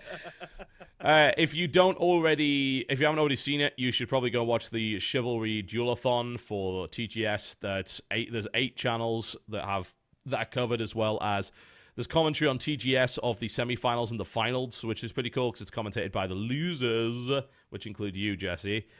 Yep. Yeah. So it's just us. It's myself, Krendor, and Simon and Lewis just being very jealous and catty bitches. Oh yeah. I watched the semis of that, and I was just like so happy to hear that. I don't want to spoil the results too much for anyone, but it's not a spoiler to hear that they lost. But anyway, it's something. Yeah, it's something that you should definitely look into. I feel it's pretty fun. We enjoyed ourselves immensely. Obviously, it was the guys that made Chivalry that asked us to do that. It's like, hey, do you want to do a tournament and we'll give you some money? It's like, yeah. Of course we will. We like that game anyway. So, yeah, we did that, and it was fun. Worth checking out. Other stuff on the Game Station Network. There is, I believe, a new Fast Facts over at youtube.com/lore. You might want to go and have a look at that. Yeah, Fast Facts for Assassin's Creed. Yeah, Assassin's Creed. And there is a new lore in a minute for Max Payne. And last week it was Ratchet and Clank lore in a minute. So if you missed that, then that's worth checking out. youtube.com/lore. There is also a new Iron Gamer for NFL Blitz, I believe, which you were involved in, Jesse. Yes. I have no words for that game. Screw that game. All right. Not realistic with his stupid ass throws. I hate you, game. So definitely watch it, because it sounds like it's 20 minutes of Jesse yelling, which is always entertaining. So go and have a look at that. Stupid. Yep, so that pretty much rounds up what's on TGS this week. So, Chugga, what are you doing on your channel? What can we expect? As of right now, I'm currently doing Pokemon Coliseum as my main project, which is a console Pokemon RPG. Yes, it's also in 3D. Yeah, X and Y were not the first games to be like that. Yep. For some odd reason, people seem to forget it exists. Well, it's the first mainline game that was like that, though, right? Like, yeah. all of the Colosseum and Gale of Darkness and all that shit was like a spin-off game, right? Well, it's still part of the main series. The thing is, it has the same turn-based gameplay as the main series. Okay. It's compatible with the main series, the Game Boy Advance games in multiplayer. Yeah. Pokemon you catch and it count in the Game Boy Advance games as well. It's just, I don't know why a lot of people think it's a spin-off, though. I mean, like, it has the same gameplay, so I don't really think it quite counts as one. Okay. Plus, on top of that, you actually needed them to complete your Pokedex, but then again, that's not really anything new for spin-off games. Yeah. But that's what I'm doing on my main channel is Pokemon Coliseum. And then also on my collab channel, The Runaway Guys, we're currently doing Wii Party, which is going to be wrapping up soon, and we're going to be having a tournament after that involving a bunch of people, but I won't spoil exactly what game it is. All right. Wow. Okay. And Jesse, what are you up to? rapidly progressing through Dead Space 2 and murdering little golem children. It's wonderful. I enjoy that. Doing some amazing work on. We just uploaded an RPG Makers. So if you want to hear the story of how Thomas was kidnapped by an Asian hooker, it is an amazing tale. And then monkeys gave his little brother rabies. So it's definitely worth checking out. And other than that, just doing my usual, going around and having fun. Dishonored's almost done. And I will probably start doing the actual legit playthrough of Tokyo Jungle very shortly, because that game is amazing. Oh, and that's yes. Yep. All right, other stuff to check out for me this week. You should head over to Rose's channel, because there is a Nerdy Nummies with me making Half-Life American-style biscuits, and it is reasonably funny. That went in an interesting direction very quickly. It's worth checking out. YouTube.com/Rosa. I can never pronounce her name correctly. Rosanna Pansino, I believe. Yeah, it's hard to spell. Go check just that out. Just call her Rosie. Just say Ro-Ro. Yeah. Or worst comes to worst, if you just have a look. Mr. J. If you have a look, sorry. God damn it, guys! If you have a look at my like and favorite feed on the YouTube, it's easier just to find it that way. What else? Jesse and I overpowering TotalBiscuit. We had to get out a Jetsons joke. I'm sorry. The Jetsons were super relevant. You got any Titanic jokes while you're on it? You want to stay real fucking topical? I mean, God. Colorado might as well make so much. I don't know, Mr. J. Sorry. Shut up. All right. Yeah, what else? So there'll probably be a compilation of kind of best moments from the PlanetSide Ultimate Showdown, which was a live event, loads of crazy propaganda speeches. We managed to recover the opening speech, which was awesome, so I'll probably put something together for that. PlanetSide content will continue kind of at a regular basis, as it always does. Like, when I've got something good to show you, I will do that. Speaking of PlanetSide, there is a really creative video someone made. I think they're trying to get me to join your outfit. Yeah, the Brit guys are doing that, yeah. Yeah, and it's a video that is like that lost footage style, where it's like shaky cam and static, and then of course they find the space butterfly, and it's like the footage ended there. And I was like, all right, you guys are talking what we'll probably need to do actually is to have you set up a rival outfit and actually fight us, because that would be much more fun. Currently our server's got too many TR in it. Yeah, you go and recruit like Vanu Sovereignty guys or whatever and come onto the server, and then we just wreak some havoc. It's going to end badly for me. You just want to beat me up again. Why is that the case? I don't know. I just find it enjoyable to do that. I can't imagine why. And WTF is going to be pretty major by the looks of it. There's all sorts of stuff. I want to try and do Assault Horizon. I want to do DMC. I'm currently working on that at the moment. I want to do Final and Dungeon Land. So, we've already seen us kind of Let's Playing like, oh, great, this is amazing in Dungeon Master Mode, but I actually want to play the game and see if it's any good. So, yeah, don't be taken aback too much by that. I'll also be looking at Strike Suit Zero. I have code for Retrovirus. I have the beta of Crysis 3. There's a new update for Warframe, which is apparently full of content, which I'm going to check out. What else have I got on the team box? Holy crap. I've got Emerta, City of Gangsters. What else is there? Jeez, it's actually crazy, the amount of stuff that's coming. I'll do Dead Space 3. I've got a new thing of MechWarrior Tactics, but I'm under NDA for a little while, so I can't show you that. I have Sins of a Dark Age, which I'm also under NDA for. I'll be able to show you that quite soon. And I apparently have a bajillion codes for this, so I'll be able to show you an awful lot of stuff there. I'll be doing Dawnstar. What else is coming out? Jesus, this is insane. Antichamber, I have the video for already. Hopefully that's coming out tomorrow. I can't do those because they're Sega. Screw those guys. There's a new Bit Trip Runner game coming out at the end of February. But looking into that, but I think I'm going a little bit too far ahead of myself here. Yeah, so a lot of shit coming your way. Content patch, as well as a bit more Dota, WTF is, and then, of course, we'll be starting Blood Bowl. So everything's getting on down in February, and I'm not going anywhere in February as far as I know. So this will be a nice focus before Hell Month. March is going to be pretty crazy for me. Mostly because of PAX, but there's a couple of other things that people have probably figured out by now, but I don't want to announce because it hasn't been announced yet. But, yeah. That's it. That's it. That's what's happening. Lots of cool stuff over the next week or so. November. Yeah, February is crazy. It's crazy. Lots of good stuff coming your way. And I that like pretty how much our version of crazy is like you get videos on the internet. you get more It's videos. crazy. Yeah, you get all It's sorts of stuff. crazy. That make me It's, crazy. it's so crazy. Internet Yep. video. I might do Proteus as well just because it looks really weird. Why not? Yeah. Why not? Okay, I think we're done. Are we about done? I think so. So We please are go, super done. yeah, go check out our channels right there. YouTube.com/CynicalBrit, my StarCraft content on TotalBiscuit, Jesse Cox for Jesse, and of course, Chuggaaconroy with 2 A's and 2 G's. Don't miss that up. You'll want to watch his stuff, and I'm not going to promote the other person because she's a slacker, and she should have been here, and she wasn't, so screw her. I'll ignore the fact that she's actually on a plane back from France. I think she's just landed, but screw her. There's in-flight Wi-Fi. She's probably in first class, though, with her baguettes and her French men. And bonbons. Don't forget bonbons. God damn it. I was making Jesse jealous of my foreign candy, like, while we were on break. Yeah, that's why as well you should, because he gets sent it. Wait, we were sent it. Thank you to Haley, I believe, that sent us 2 Flakes, a Snickers, and a Twix.